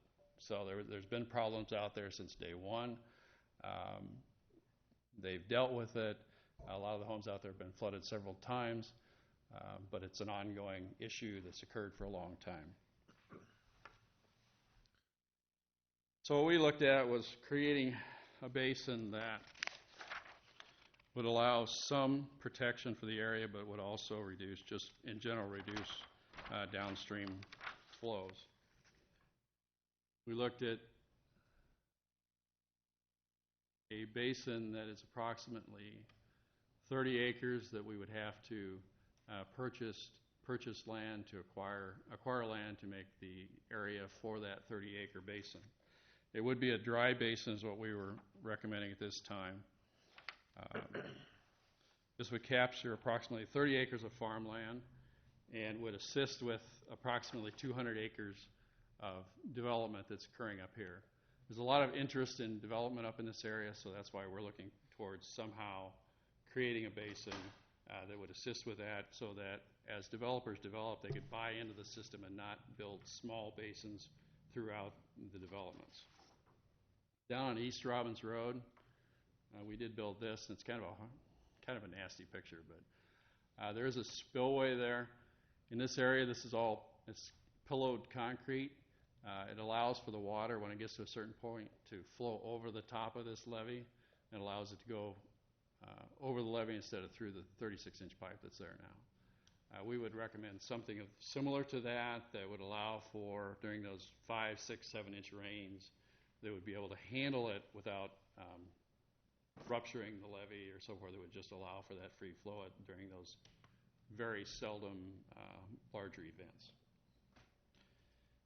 So when we looked at development of that, we did a preliminary estimate. Construction of the levee and shaping of the basin would run about $337,000. The biggest cost for the project would be about the $900,000 to buy the 30 acres. We think that would be the major cost. That would be the inevitable need to do that. That comes with a project of about $1.25 million. The process for do that, we would probably not do that design in-house. We probably could, but with manpower and so forth, I don't think it would be something we'd want to do. There's nothing budgeted in the current budget. There's nothing currently budgeted in the 16-17 budget. The best we could do without direct council interaction would probably be to put something in the 5-year CIP. I would point out that another route to go, while that's an upfront cost, if the city just went out and bought the ground and constructed it, would be to work with the landowner and entertain maybe a development agreement with a property developer. That's how we kind of worked with the one on Northeast Robbins Road, where you can kind of get some of that going. I think it happens more quickly, and that was kind of the conversation we had with the neighborhood as well, is that as much as they opposed development because of the impact to the water, the quickest way to get that resolved was going to be working with the development community to include the project within the development, within a development or a preliminary plat. So I think there's a couple different routes we can go with it as well. I mean, Didn't Mr. Kern say something about that? Yeah, Dustin Kern did. Yeah. I live in that development, and once you have an agreement, they can build a lot of that into the project, and then. Oh, in that example, and I agree with what you're saying, but in that example, the city's still upfronted the cost. We still had to have a budget dollar that we constructed it, and then the developers paid hookup fees into the project. So you still got to have a budget dollar. But yes, it's money that we can recoup, possibly in a short period of time. I would agree with that. I would like to see some skin in the game from the developer's perspective. I understand you put these ponds in and there's no return on investment because those are lots that are foregone. They don't get to sell that. We got everybody coming in there wanting the perfect piece of pie so that they can build exactly as many houses as they can get on that. I totally get that, but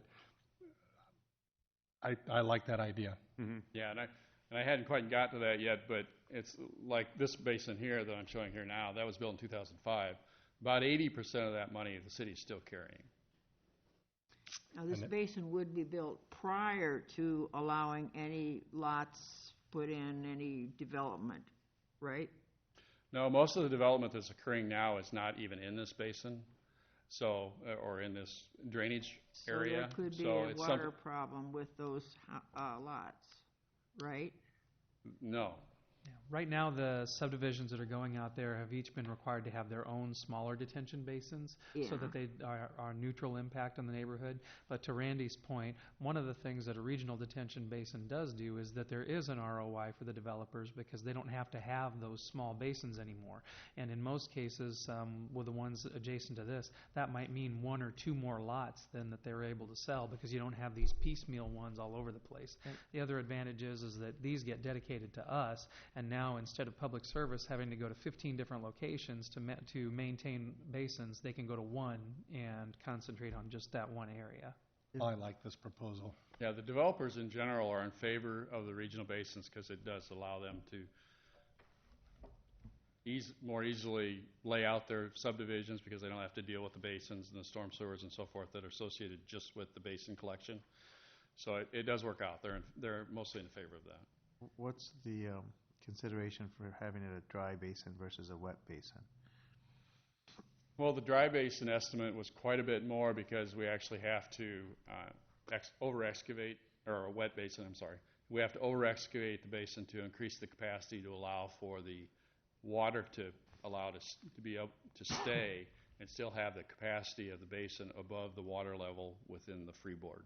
Does a wet basin in general, does that enhance the development around it? Does that have a positive impact on? I think it probably does. In this case, the basin, the lake, the pond would be fairly shallow. The main bone of contention on those in the past has been the cost of maintenance. We're equipped and we know how to handle maintenance on dry basins. Wet basins, you've got to have a little bit different skill set.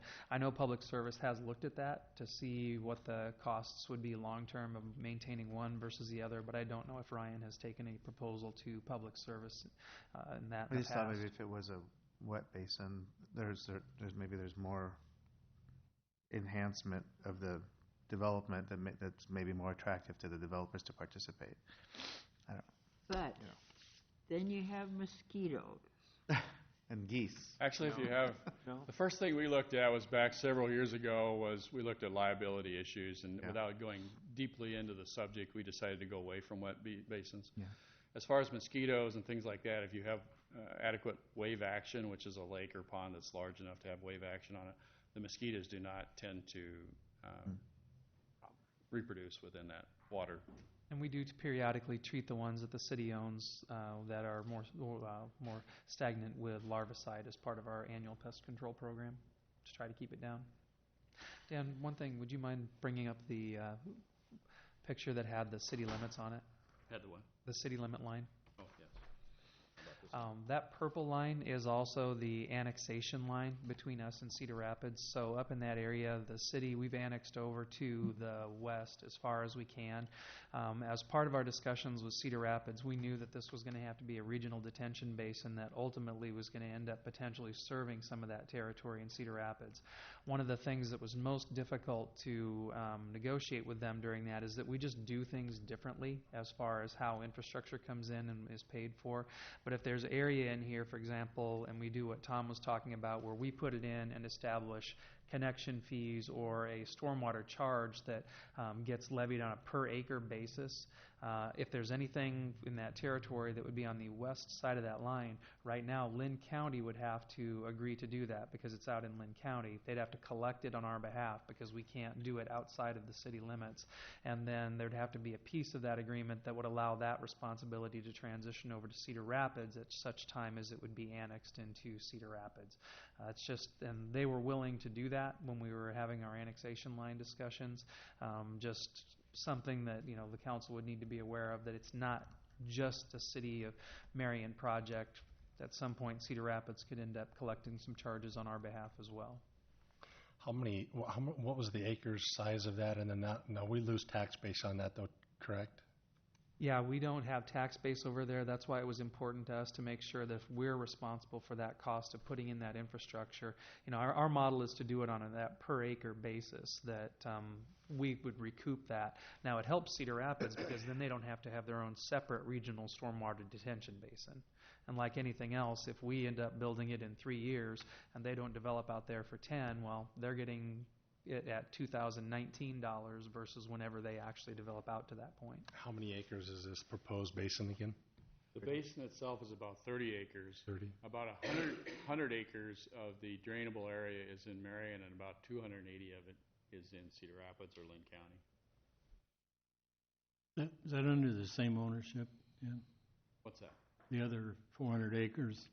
The other Take that parcels. 30 out of there? How many landowners? No, all of the basin itself would probably be under one ownership, but all of this is under probably 3, 4, 5 ownerships. But as Tom points out, if somebody wants to use their 200 acres, they should sell the 30 acres pretty reasonable, I think. Yeah, if we get some development that's spurred like right in this area here, we would definitely work with those individuals, as Thomas said, to try to get this 30 acres separated from that and work with them to work that through the final plating process. One of the things that's going on is that we're out on the periphery. I mean, this is out there, and you're going to see a plat in the next couple weeks. It's north of Echo Hill Road, west of Alburnett, 80 acres. How many lots were there, Dan? 178. 178 lots, and we're on the northern edge of the community. And while we have some general plans out here, when you're talking about investing, over $1 million into a detention basin on that far north in the community, it's tough to work into a long-range strategic plan when you have how many needs interior into the community. So, that'll be a real question to the council, I think, is someone comes in and wants to plat that, are we ready for it? And can we be ready for it? So it's just a question. I think that was something that we brought up when that neighborhood was here. You don't want to necessarily halt growth, but we got to be ready for it too. So. Do you think we overshot ourselves and allowed them to build out there now as it is on the corner of Echo and Alburnett? Maybe we were too premature on that decision. No, I think we're good. I just think we need to, as we come forward with these, we need to be ready for it. I think I know we got a lot of issues going on between even East Robbins Road up to that point yet. Yep. That are unresolved. And I think that great long-term project, the immediate impact is only to these 36, 40 lots. By the time it gets through there and gets to the south, we're already capturing it. Yeah. So we've already done kind of our responsibility as far as protecting Marion to the south. It is a good project. It needs to be done at some point in time, but the immediate impact is basically through about 6, maybe 8 homes through this subdivision. Right, and I totally agree with you guys. I'm just saying, I'm like you. I mean, we're looking at the scope of the entire city here, and it's like, wow. I mean, we're doing things now because we do have opportunities where developers are wanting to build. It's working out for a lot of the agriculture because they're willing to sell. I was just curious, it's just a fair question of asking, we're kind of stretching ourselves way out there on some thin ice on these outer areas where we don't want to put a lot of capital out there until we get, some returns coming back on it. So I totally agree, and I really like what you're showing here. I think part of what we're here today is to kind of let you know what's going on with it, bring everybody up to date on it, to get a kind of a consensus that if we get interest in this parcel, that we start having that conversation at least. I'm not sure that we're here today to ask you for $1.5 million to build this project. Just that we need to keep it on our horizon, that I think the people that live in this subdivision want to make sure that you're aware of what's going on and that you're concerned for them. And I would just point out, Dan, that based on conversations that we've had with the folks in that neighborhood over the years, obviously they're in an area that ultimately, like many of these rural subdivisions, is going to get annexed into the city of Marion. If we're able to show that we're going to have a positive impact on the flooding in that area, I think they'd be very open to annexation. Again, that's just based on past discussions that we've had with them out there. And, when you're talking about impact, that's not build a house and wait 2 years for the property taxes to change. This is new development coming coming in right away. And with the GUPSI program that Amanda discovered underneath the census, we could get that population count added to our population count relatively quickly without having to go through a special census. And that adds to local option sales tax, and it adds to road use tax. So it has some ways to help create some additional resources to help fund that basin. In the more near term, what's the potential of working with the county to remove that culvert they talked about? Because that seemed to be something that could be done that would help a little bit. Mayor, we've been down that road so many times over the last 15 years. Really? They're as willing as we are to work with the owner, but the owner is just, It's just very, the landowner very won't allow it? They just are very resistant to it. Eminent domain is not used for this process or for this purpose. That seemed we to have be like pretty limited amount of authority in that area. Yeah. It would be great if they come in. I'm not sure why they don't want it out of there, short of all that water ends up on their property, but it moves through fairly quickly, so I'm not sure what the motivation is. But I've been involved in conversations with the owner. Tom has been involved. The previous mayors, the Lynn County supervisors, have been very difficult to work with. So the amount of land that you're talking about annexing, though, wouldn't all that fall under the 80-20 then for annexation rule? Well, we've got to have the 80 to get to 20. Currently, we don't have. This is all annexed already, so they were brought in. I was thinking to the south there. Yeah, and we're working on some of this south of here. Yeah, I'll probably do a little update on the annexation. We've got an annexation proposal coming in for the property south of what will be Tower Terrace and west of Alburnett, the Downing property. And at that time, I'll kind of give you the skinny on what's going on down there and give you the percentages relative to future growth and Tower Terrace Road, and I'll also bring in some of the conversation with the Cedar Rapids Marion annexation agreement. I don't know if everybody's completely up to speed on where. I mean, we got new council members, so I'll kind of revisit that for you guys as well. So I think a couple of the important takeaways from the conversation is that this development, the next development you'll see that's right here, and the next development that you're going to see up in here, all the areas that are currently being proposed for immediate development within the next probably 5 years, all flow down Alburnett and east of this subdivision. So they're not going to increase the impact immediately or ever really to that subdivision, short of possibly those bottom 4 to 6 lots that are on the lower end because of that box culvert. And I don't feel that they will have that either unless we get a 4 to 6 inch rain. Our current design standards require them to match their pre-development storm runoff with their post-development. So in doing that, they delay that surge, that bell curve of stormwater that's coming their direction, delaying that and smoothing that out so they do not have the impact that they would have otherwise. I think that's all the city can do, is manage the water in these new developments so that it does not add to the issues of that neighborhood. We can't fix their problem. That's been there forever. But we can try to, in our new developments, make sure the water is managed so that it's not adding to their problem. I think our current code does that. Yeah. And Randy, it's all in your ward. As a part of the, I know I haven't talked about it much lately, the active living and biophilic design grant that we received, we met with the consultants. We've got some policy statements coming through, but one of the things they're doing as part of that project are creating 3 demonstration areas where we do some long-range planning that would be consistent with some of the policies that would come out of this. And this specific area is one place that we're doing that. So I'm hoping in the next month or so we can bring forward some concepts that kind of really illustrate, and I say biophilic design, but really what I'm saying when I say that relative to this area, green infrastructure, how to address it and mitigate water concerns. So what I'd like to do ultimately, the goal would be that when that plan comes through, it would be adopted as a part of our comp plan and help guide development in this area. So when plats come in, we can say, listen, these are areas that we need to reserve for stormwater reasons. So anyway. Dan, real quick on that spillway that was put on north of East Robbins Road. Mm-hmm. Did you say that we totally funded that? That was not part of the developing plan out there? Well, the developer built it.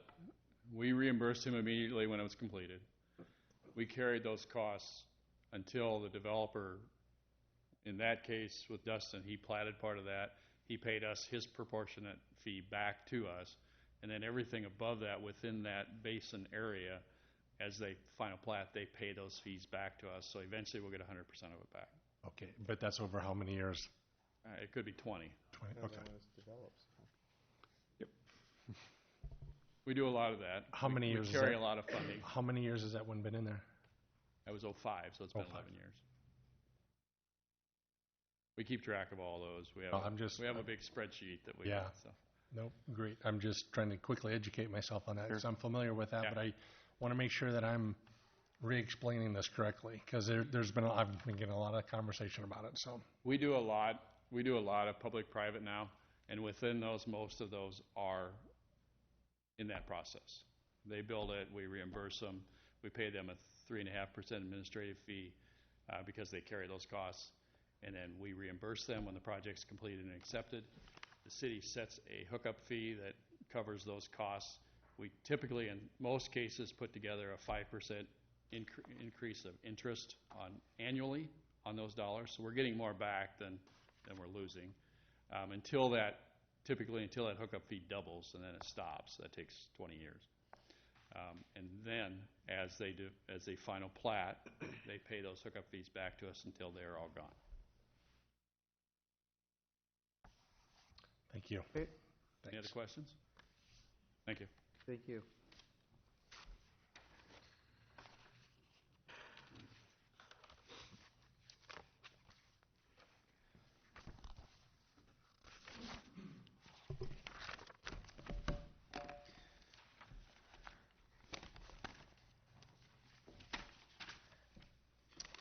The first item on under planning would be the payment to Universal Field Services for right-of-way acquisitions in the central corridor. And I thought, because this is one of the largest bills we've received from them, that it might be a good opportunity to kind of just update the council on kind of what's going on in that corridor. As you may recall, we entered into an agreement with Universal Field Services to do the actual acquisition, to go out and meet with property owners and go down the road of acquiring properties. The biggest part of this bill was that we went through and essentially did a title opinion for every property that we're going to acquire, just to get it out of the way and started down the road. The properties that we're working through, and I'm going to walk through these. I'm not going to spend a lot of time unless you have specific questions, but I just kind of want to walk you through the corridor and let you know kind of what's going on with each and individual property. And I'm going to go quick unless you tell me to halt, okay? So we're sitting here. First of all, the red is the property that we need to have acquired for construction of the project. The yellow are easements that related to construction. So we would get a temporary easement. We enter into an agreement, and then when the project's constructed, the easement goes away. So if you look, here's Walgreens. Just moving east from Walgreens, we need some easements in this vicinity for the construction of the project, but no right-of-way. Where the right-of-way really starts to happen is at 15th Street, and this is where the roundabout will be. Vet clinic on the southwest side will need to acquire that property, which means we need to relocate that business and operation as well. Down south here, there's a little piece, residential home. We'll need to acquire a piece of property at the backside. There's no structure involved in it. It's really just a partial acquisition, so it should be pretty straightforward. This is the Poshby or Fagan property that we just purchased. So over the last few weeks, months, we've been talking about reimbursement and acquisition of a property on 5th Avenue. This is the piece, and it's required for the expansion of 15th Street right away when the project comes together. Property moving east, we acquired this a few years back, and if you go out there right now, you'll see the property's demolished, and there's no house currently sitting there. Similar to this house, while this one became available, it was basically they made an offer to the city to purchase it outright, so we went ahead and did that. We didn't need to go through the whole process. They just wanted to get rid of the property. On the north side, this is where Klinger Paint is. Automotive rebuilders are located here as well. And then Mr. Burgess owns the property on the west. We've had conversations over the years with Mr. Burgess regarding this property, and we'll probably end up purchasing the property outright and working with him on relocating his operation for storage garages. It's been probably a year and a half since we met with him, wouldn't you say, Lon? So he's very aware of what the long-range plan is. The property east, Klinger Paint, as you know, they've built out off of 3rd Avenue. They've relocated. This property is currently under the ownership of Genesis Equity or Abode. I'm not sure which ones, but we have agreements in place with them regarding that acquisition. We just haven't pulled the trigger on actually making the acquisitions at this time. This property here is RJ Construction property. The appraisal report, I believe, is what was in the actual payment. Within the current payment was the appraisal for this property. I have to check for sure. It was either that or the King's Material appraisal. We've done appraisals on both of these. We're ready to make offers on these properties, and we'll probably be speaking with them over the next few weeks regarding those acquisitions. King's Material actually this is where the current batch plant is, and then they own a little piece on this side as well. If you look along the south side, these are temporary construction easements that we'll need, and those shouldn't be a problem. This property here is under the ownership of Genesis as well. This is where APC Emerald is, and they're currently being relocated out off 3rd Avenue as well. Some of the things that we need to work through in this vicinity are future access points, but this is Big Shots, I believe is what it's called now. It's a bar. There's a home here. They both access out onto 6th Avenue, so we got to work through some access issues there. On the north side, we have here, and continuing east, we have Quality Auto, so working with Todd Culver, who owns that property to get the appropriate property acquired. We've had meetings, we've had discussions. I don't really foresee there being a huge issue with the acquisitions in that vicinity. I mean, obviously, we're going to have to pay for the property, but there's no relocation of buildings or businesses. On the south side, we get into Chuck Inslee's property, and there is a house located on the corner that we'll need to acquire. It's been a while since we've reached out to him, but we have talked to him in the past. Moving further east, this property here on the corner, there's a couple businesses located in here. I forget Mike Balf, I can't recall how to say his last name. We've talked to him. He knows what we're asking for, and we just need to sit down and continue on with the process for acquisitions. There will be relocation and purchase of a building and demolition costs associated with that property purchase. If you'll recall, 4 years ago, we entered into an agreement and purchased EIC, Eastern Iowa Construction. Remember, those are the guys that were grinding the shingles? And if you notice, that property's been cleared and vacant. We had a housing project that was proposed to go on that site that they didn't get the tax credits, so that project fell through. And this will also be the location of where 22nd Street will come north and hit 6th, and ultimately go north and connect with 22nd through the corridor project. So this, at some point, will be a 4-way intersection. But we actually own and control this property. So that's a large piece of property that we already have under control. Continuing east, there's 3 or 4 properties in here in which we need, it's about 30, 40 feet off the back side of the properties, but it does not include removal of structures, relocation of businesses, or anything. So it's merely a property acquisition process. And then you can see we got some easements that we need to acquire, but they're pretty straightforward until we get down to Marion Iron, former Prince Agra site, and the former USDA property. So, and as that council knows, this is under the ownership or control of a development group. This is the property that GLD owns and is where the hotel project is proposed to go and receive the brownfield tax credits for. And obviously, this is Marion Iron, so this is all being currently platted for right-of-way dedication and future development. So most of the stuff on the east end is we just need to get the appropriate documentations in place and start down the road of entering into an agreement to get the property acquired. The stuff in the middle, and of course, this is the area we're trying to move most quickly with to start construction of this portion of the roadway this summer. So you'll start to see things happening in this vicinity soon. So really where a lot of the work is being done is around 15th Street and east to about, we're about just a little bit further past 22nd Street is. So a lot of the title work that we got done, we went through and just went ahead and got all the title work done. That's why you've seen that. I did include the list of bills. I know there was a few questions on those, and we're going to make sure that they were appropriate. If you look at the bottom of the bills, it talks about the owner of the property, and generally that's a better way than trying to read that address. But we're going through and making sure that it was all appropriately billed to us. So we're meeting with representatives from Universal about every other week. We have a conference call with them on Wednesday to get an update on what's going on.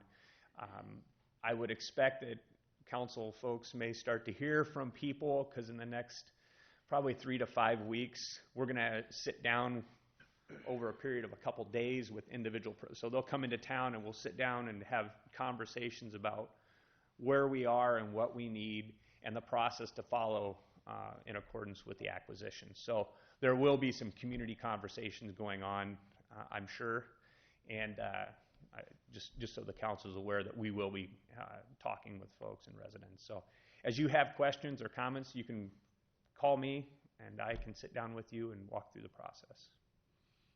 I have a question about the proposed putting 17th Street through to 6th Avenue. Yeah. Why? I don't believe that that's proposed to happen on the south side. Well, there was a proposal to put it through from 5th Avenue to 6th Avenue, but the grade there is just humongous. That's never been proposed. We own the right-of-way. Okay, but it's not going to go. Okay. No, I spoke with an individual about that this past week. Secondly, Yep. I wish you would consider that roundabout at 15th Street and 6th Avenue, because you're feeding 4 schools from the north side of 7th Avenue. And roundabouts are not pedestrian and bike friendly. I'm sorry.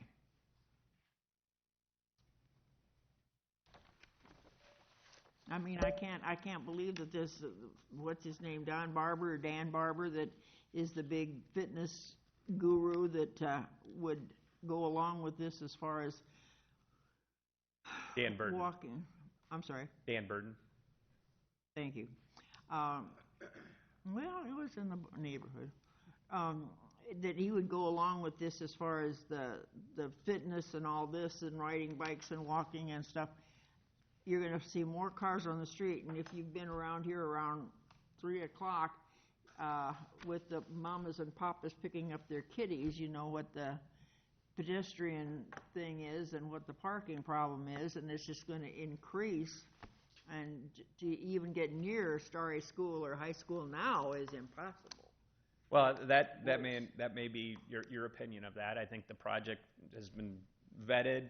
That project's moving forward. Appreciate the concerns, and I think the safety factors were taken into consideration when the project was planned. But at this point, council has directed us to proceed with a roundabout at 15th Street, and that's where we're going. So, and unless there's a change to that, that's what we're doing. I would urge council to change that, because it's just not a good idea. I almost had to come to blows with a woman who would not move out of the intersection so I could get through coming to a meeting. And I mean, she was parked there, by God, and she was going to wait for her kid, and there was no way she was going to move. And that's just going to increase. I don't think that's been what's been proven in roundabout situations, but certainly. No, but they're going to start carrying their kids by car to get them to the schools, because they're not going to be able to walk or ride their bikes. That's what I'm saying. There's 2 properties, that 2 business properties that have to be acquired? Is that what I heard you say? There's more than two. One of them was the veterinarian. The vet, Mr. Baus, MB Electric. I'll just call him that for now because I can't recall his last name. But he has a building here, and there's like a couple businesses in there. Chuck Inslee has a home here, and I think it's a rental. I don't think it's his office. And then we do have some access issues that we're going to have to deal with in this vicinity. The building is very, very close to the right-of-way line. I don't even know if we gave him an access off this. If we're just going to have to.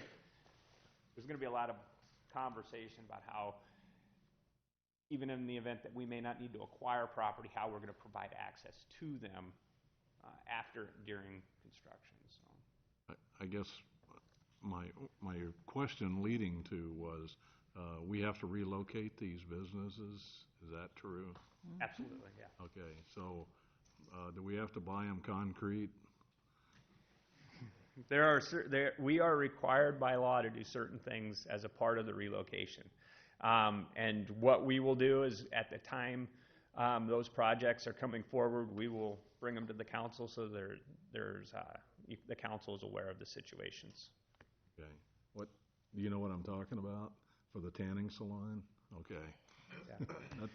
One of the things that we all need to remember, and granted, I know it comes at a dollar cost, but when we go in and talk to folks, and believe me, some are happy to see me, and some are not so happy to see me, and others would rather kick me out of my shirt tails. So, when we go in and talk to them, we like to offer them, but really they know and we know that we're there to say, hey, we're here to buy your property, which is not a comfortable conversation.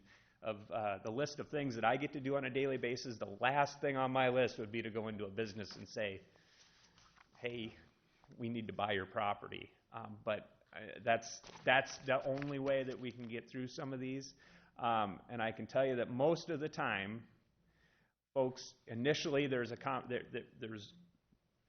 little bitterness, but in the end, and granted, the city spends money to make it happen, but in the end, I think most of them are fairly happy on the outcome.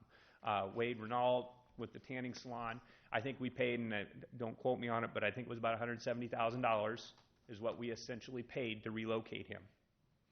And if you recall, the first meeting we had on the West End corridor, he came in and he was pounding on this podium. He was mad and very upset about it, and in the end, I can call and talk to him, and he's been happy. He's been pleased with what's happened, and he's happy at his new location. And you can call him and ask him that. Actually, he's reached out to me and said if there's people in this process that you want me to talk to as we move forward, that he would be willing to do that. So it's a tough situation. It's not fun, but there's no other way around it. I wish I could give it to Dan. It'd be much better that way. You're such a nice guy, though, Tom. Yeah. But so far on this end of the thing, there's no state funding for any of these, so we wouldn't be as much obliged as we had to do on 7th and 7th. Is that true? No, that's the way that we're proceeding is under Chapter 6B of the Iowa Code. So we're still under that obligation? Yep. Okay. Yeah. Now, the way the contracts are issued and the projects are bid and let are completely different. It's all in-house. So like when we were talking earlier about the dollars that we receive from the feds, and it takes, it can take up to a year to get a contractor on board. In this situation, we can enter into private-public partnerships, as we've done on the East End with Genesis, or we can go out and issue contracts to folks on a pretty quick basis, just like we do for any other street construction project. So that makes it nice in that regard. Joe, some of the things that happened on 7th and 7th was we'd had some informal conversations prior to the federal dollars coming, and the process of 6B tightened up during that process as well. So we kind of got double hit with, now we know that any time we acquire property, we're going to do it through 6B because the law has gotten so tight that we just can't do otherwise. So. Yeah. And Joe, to your point about the DOT involvement, where DOT involvement tends to push up costs is that, and we saw this on 7th and 7th, is we come in with a scope that's developed by an engineering firm that we're going to go out X number of feet from the roundabout. And when DOT gets in and does their review, they may say, well, we want you to go an extra 60 feet this direction so you can take care of this ADA issue at this intersection at the same time. So most of the time with them, it seems not necessarily process changes your cost, but scope changes your cost. That's why I asked the MPO guys about their federal money, and that's why I asked that question too. Yeah, and that's a good example. I mean, we've had that conversation before about trails. They want 10-foot wide trails here locally. In a lot of cases, we've used 8-footers. Yeah. Okay. Sorry to jump on you. No, that concrete's a bitter taste in my mouth. I know. I understand. I understand. I have a question. Have we satisfied all the? I don't want guys with white suits coming in the Marion Iron site. Have we solved all of those problems? Second question: can we make as an attractive nuisance Prince Agra, tear the rest of that down? I think having a conversation with GLD is probably a necessity, and I think there was some. They actually have bids for demolition. They're reviewing now. And I understood that it was polluted, is why I'm asking the question. They don't. There was an older phase 1 and phase 2 that were done on the Prince Ag site. We've provided them to the environmental consultant that we've used for review to see if there's any remediation that needs to be done over there. There is a remediation plan that's been reviewed by DNR for the Marion Iron site. There's some dirt in 3 different spots that is going to have to be removed from that site. They'll have to actively monitor that just to see kind of how far down they have to go with the removals, but they're anticipating a couple of feet in 3 different locations, and that's all that needed to be done there, which was kind of surprising. The north side actually doesn't need remediation. Yeah, I know there's been a lot of concerns and in the public with what's going to happen there. We've done extensive testing down through there. The areas that have been highlighted were identified in our initial brownfields testing that the city conducted through the federal dollars years ago. But when they moved all the piles, those were areas that we really couldn't get to, so there's been additional testing. There's footings in there. Yeah. 6 foot wide. I don't know if the turntable was there or what, but the backhoes couldn't even chip it off hardly. Probably have to dynamite that to get that out of there. Yeah, the good thing is that the way the project's going to be built, a lot of it's on top, and we're not digging in. So, that's a good for reuse of this type of a facility. A roundabout that's going to have some clay on top of it for the most part is going to be a really good good thing to have there. And the Prince site, I just in their defense, one of the things that they had brought forward, and I think they indicated to us, was that they closed those buildings up in the fall because a part of their brownfield tax credit dollars was to provide additional dollars and resources to demo those structures. So that's been something And we could have homeless moving in, truthfully. Yeah, and that's, if you recall, in the fall, I think the council said, we got to get these things boarded up, and that's why they did it. So hopefully they did get the tax credits, so hopefully, as Lon said, we'll get it rolling. But back to Marion Iron, since it was brought up, on the north side, it's all getting leveled out, no fence, looks great. Is there a fence going to go back up, anything? Because that dirt's going to dry out, and when it can have if we have a dry summer, wind, dirt, flying around. What they've talked about with that area is, and it depends on whether or not they take the Star Appliance building down right away, but they would like to seed it. They want it to be an attractive site for someone to come in to market and sell, because that's going to be one of the major redevelopment pieces along the central corridor.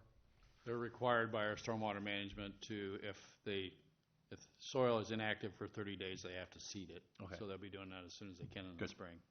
Thank you. I think that pile of dirt, Dan, is that going to be spread or moved on the north side? Or is that stay? Yeah, I assume they will. When the buildings come down, the remainder of the buildings. Tom, I have an idea for the center of the roundabout. We could put a pipe down into the polluted soil and have an eternal flame. There you go.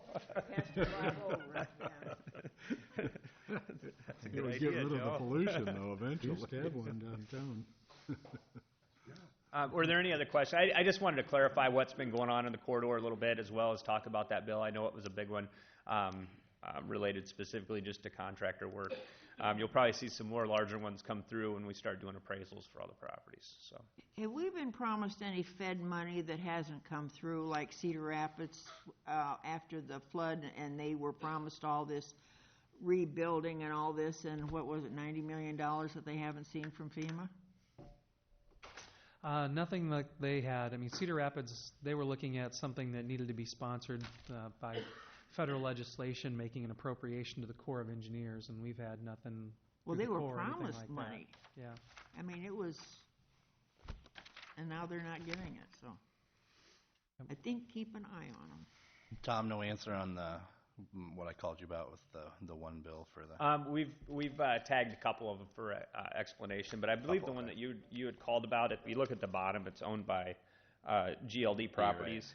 So I think that's But it's stating, yeah, if it's just a typo, but it's stating it was that property in Cedar Rapids. Though. Yeah, it does identify First Avenue. So I don't know if that's the owner's address or something, but we had a couple of them flagged just to get clear. We're going to ask them to put addresses on it from now on. Just makes it easier. We'll know before tomorrow when we approve this, or Correct. Thursday before we approve the bill. Absolutely. Thank you. Mm-hmm. Next. The next item is a payment for Marion-based design guidelines. We've been working on this. We these kind of went to the side about November, and we're getting back together in the next few weeks. We're meeting with the consultant on tomorrow actually to talk through the guidelines. I'd like to report back to council probably at the next meeting, just to talk a little bit about what that is and the details of it. Item number C is a payment to RDG Planning and Design for the Active Living Design Guidelines. This was a project that we're working off a grant, if you recall, from the American Planning Association.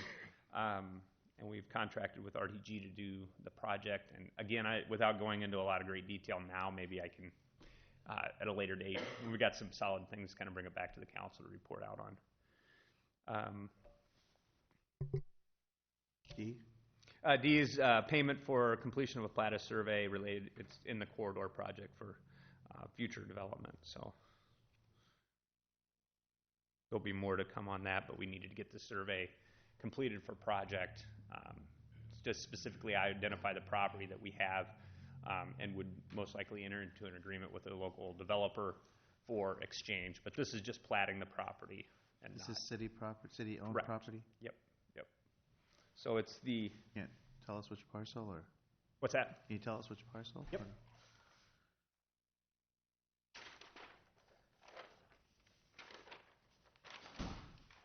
So, the old Sinclair station,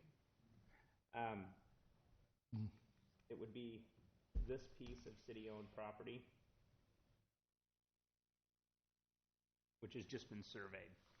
So it establishes a Plata survey. Okay. So it can be transferred at some point, but we're not transferring anything yet. Yeah.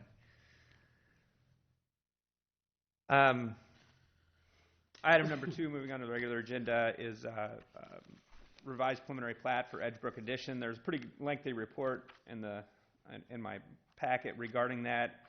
If there's questions, I'd be happy to answer them, but it was pretty standard. They added a couple lots here and there. The original plat had much larger lots. I think there was a total of 3. I could be wrong, but I think it was like 3 lots were added. The next item is contract with Hall & Hall Engineers to start down the road of doing a preliminary plat, and this ties directly into what we were just talking about with regard to that Plata survey. What we'd like to ultimately end up with on this east end corridor as property develops are lots of record. So if there are properties such as this one where there's a Plata survey that needs to be transferred and we need property off the front and there's a development agreement, that ultimately this property would become, prior to a building permit, would become lot 1 of the east end addition instead of a whole host of legal descriptions. And doing a preliminary plat will let us walk down through here and start to identify the larger development pieces of the property that we currently own and how it will be tied into private property in the future. So, does that make sense?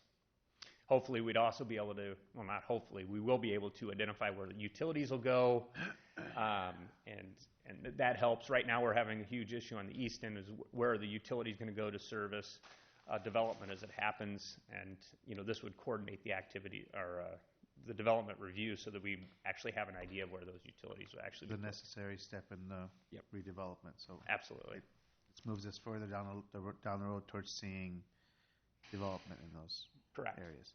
Yep.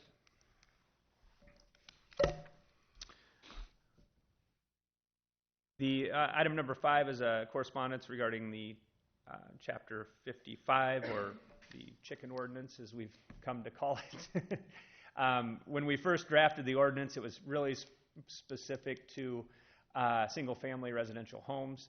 It's been in place for almost a few years now. I'd have to look for sure, but really where we're sitting is we've received numerous applications. We've had, as far as I know, and I don't believe that we've had any complaints, maybe one complaint on the location of one coop with regard to all the permits we've had.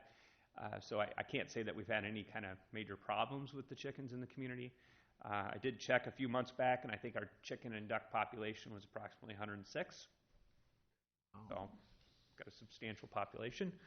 You might mention, Tom, that you, Professor Tom, ran a chicken university Saturday morning. I did. I have a certified certificate. I can raise chickens in my backyard if I'd like. I sat through the training program that Kelly Kinnan Lane did at the library on Saturday. Tracy Bellick in the building department was there as well. It's very informative. You'll learn a lot, as did I. I'm not an expert on these things, but it was certainly, I thought it was worth sitting through. It was good. And there were approximately 25 people. So out of those 25, there were probably 12 families that attended, a lot of kids as well. So there was a lot of interest in it. I was actually very surprised to see good questions, good information. It's very worthwhile. This correspondence, though, is from Crestview Acres, located down off Grand Avenue, where there's a senior housing building that they'd like to have them as part of their apartment building, and therefore it doesn't meet the code requirements because it's not a single-family home. So we'd like to amend that to provide the opportunity for them to have that. I think the key is having single ownership, and they're essentially individual units in a larger building. If the manager's fine with it, I think we're good with it as well. So we'll just moving down through on 6 and 7 just provides the opportunity to amend that ordinance and move forward. So still limited to 4, 6. 6. 6, yeah. Hens, no roosters. Apparently, you don't want to raise the leghorn breed of chicken either. They're mean. Just so you know. And I never knew that foghorn leghorn was actually named after a type of chicken, and I learned that too. 8 through 11 are all related to the rezoning that we went through last week, Dustin Kern's property. The council acted a little quick on me, and so we're going to, number 9 through 11, we're just going to reapprove those resolutions. We approved the preliminary plat after it was pulled off the consent calendar, but because we didn't have enough folks to do the waiver, we had the rezoning approved first. So we just want to get the rezoning approved and get her back in sequence.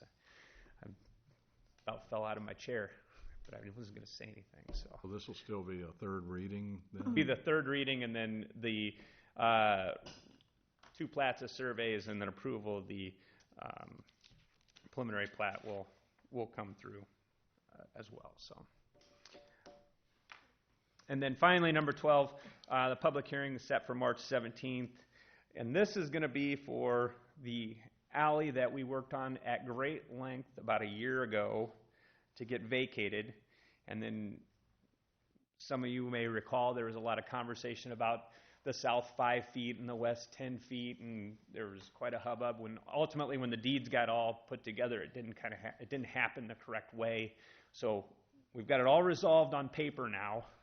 But we want to make sure that everything transfers into the title opinions and that property is transferred appropriately and there's no questions down the road when someone sells their property relative to the vacation and sale. So I think we're going to be set. Just bear with us. We're going to have a public hearing, and we're going to have to go through the motions of redoing that entire project. So we've been working with Ann on it, and hopefully we've got the system down now. So vacation and sale of alleyways is a lot of work for the planning department as well as legal department. So you'll see that when we get a lot of those requests in, we'll want to, just for some of you guys that are new, if someone comes in and they want to vacate a small portion of an alley in a larger block, we like to do the whole block or none at all.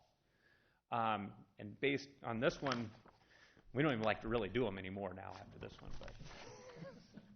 But we always bring them to the council and evaluate them on an individual basis. I'm being kind of funny about that, but they do take a lot of time, and I think when we sell them, we get a couple $1,000 tops. So it does add them back to the tax rolls, but it's a very difficult process. Any questions? In engineering, you just draw a picture. You don't have to tell them I have to go out on site and That's talk to right. them. Yeah. That's what Dan calls Tom. Sorry, thank you. Bob? Yeah, the discussion regarding the CIP, we're actually going to defer that and have that at the next series of city council meetings. It's a lot of information to sift through, and we don't have all the scores tabulated and entered to be able to come back to you with anything meaningful yet, so we'll bring that one back up.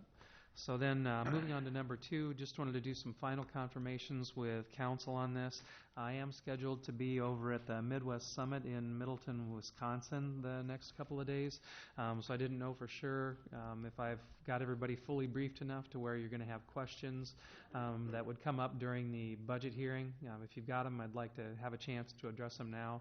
I can either be in by phone, or if you think it's going to be critical enough, I could make the trip back and then go back over there for that night to be here for that.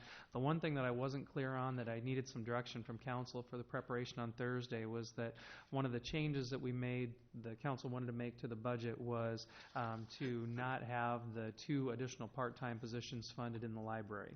Now that's about a $16,000 change, but what I wasn't clear of was whether you just wanted to remove that as a line item or whether you wanted to then back off on the property tax rate. The property tax rate that was published in the notice that went out was $13.82 per thousand. If you wanted to reduce that levy amount by the amount of the library positions, that would take it to $13.81. But I just need to know, because we would have to put a motion on the agenda for the council to reduce the property tax rate from the published notice to what the new rate would be. If you left it the same but didn't reduce it, that would just mean there'd be $16,000 more in the general fund reserve at the end of the year.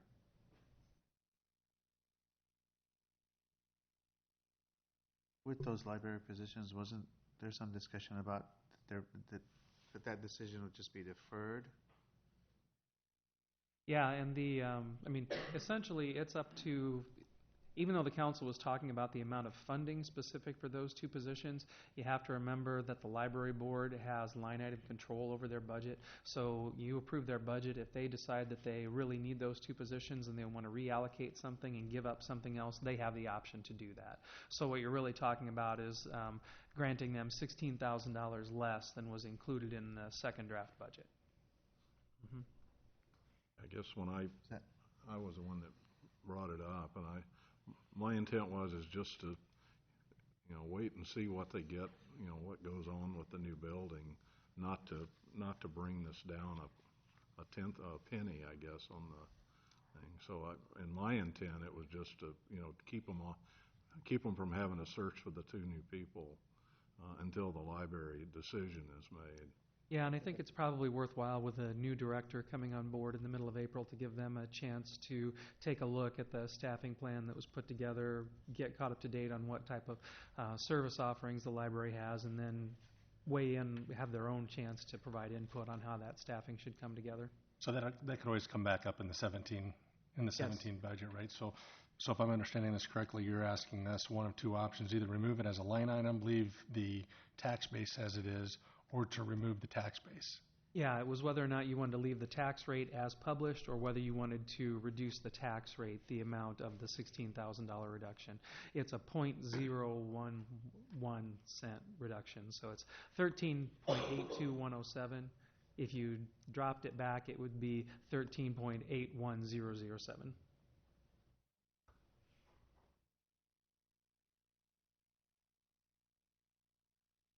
What is everybody's feeling on that? Just leave it. Just Yep. leave it. Yeah. Okay. That's how we'll put the motions and everything together then for Thursday. There's a public hearing that's required on Thursday. I'll make sure that the staff is briefed and plan on being available for call-in if there's any questions that come up. Typically, if anybody from the public wants to come in and has questions about the budget, the council still proceeds, and then we can have the opportunity to answer the questions after the hearing. We try not to get too involved with back and forth, and unless it's a specific question about the budget. The bigger policy questions about why are you doing this, why are you doing that, we don't normally handle during the public hearing. I just want to be sure that everyone's had a chance to ask their questions before Thursday. Make sure you understand the budget and understand everything.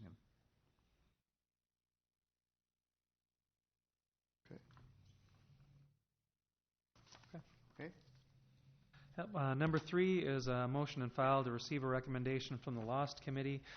This is a project that the council has, I think, seen before, but there's a trail extension that is being planned between 35th Street and the new underpass underneath Highway 13. And when that project was originally conceived and originally estimated, it was thought that we were going to be able to just come straight down the old railroad right-of-way and bring it up across, and it was going to be fairly simple. But over on the western side of it, there's some pretty significant wetland issues that it's actually cheaper to put a boardwalk over the wetlands than it is to mitigate the wetlands. We also had to do some rerouting of it that drove up the cost of the project. So the planning department asked the local option sales tax committee to consider a $250,000 allocation from the first round of local option sales tax. So that would have been the 2009 to 2014 local option sales tax.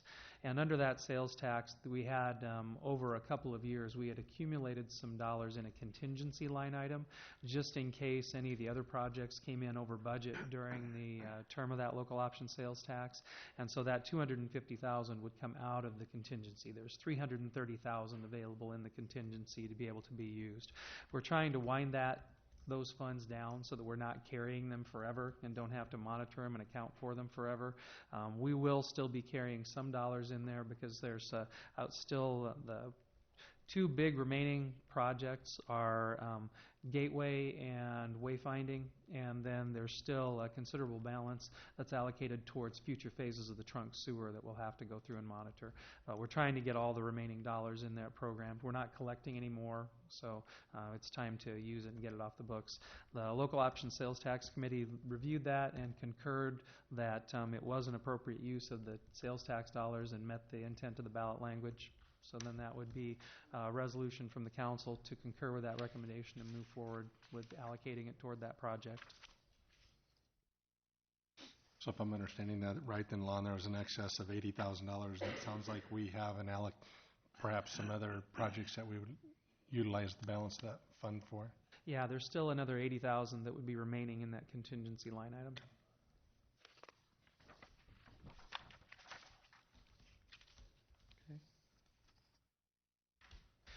I did have one item that we don't have on here. I received, while I was out of the office, I received an email from Bob Slagle, again regarding noise up in his area, along with a copy of a sign that he actually procured that he'd like the council to consider putting on there. It was too late to get it on this agenda, but we'll get it on the next agenda for the council for consideration. I know he had contacted you, Randy, as well, so I just wanted the council to be aware that that'll be coming forward. Correct. Anything else? Photos on Thursday? Is that right? Yeah, on the 3rd. So is that, we just show up at the regular time? Oh, 5 o'clock. I think she wanted to hear a little bit early. 5 o'clock? Okay, photos on 5 o'clock on Thursday. Okay, thank you. Meeting is adjourned.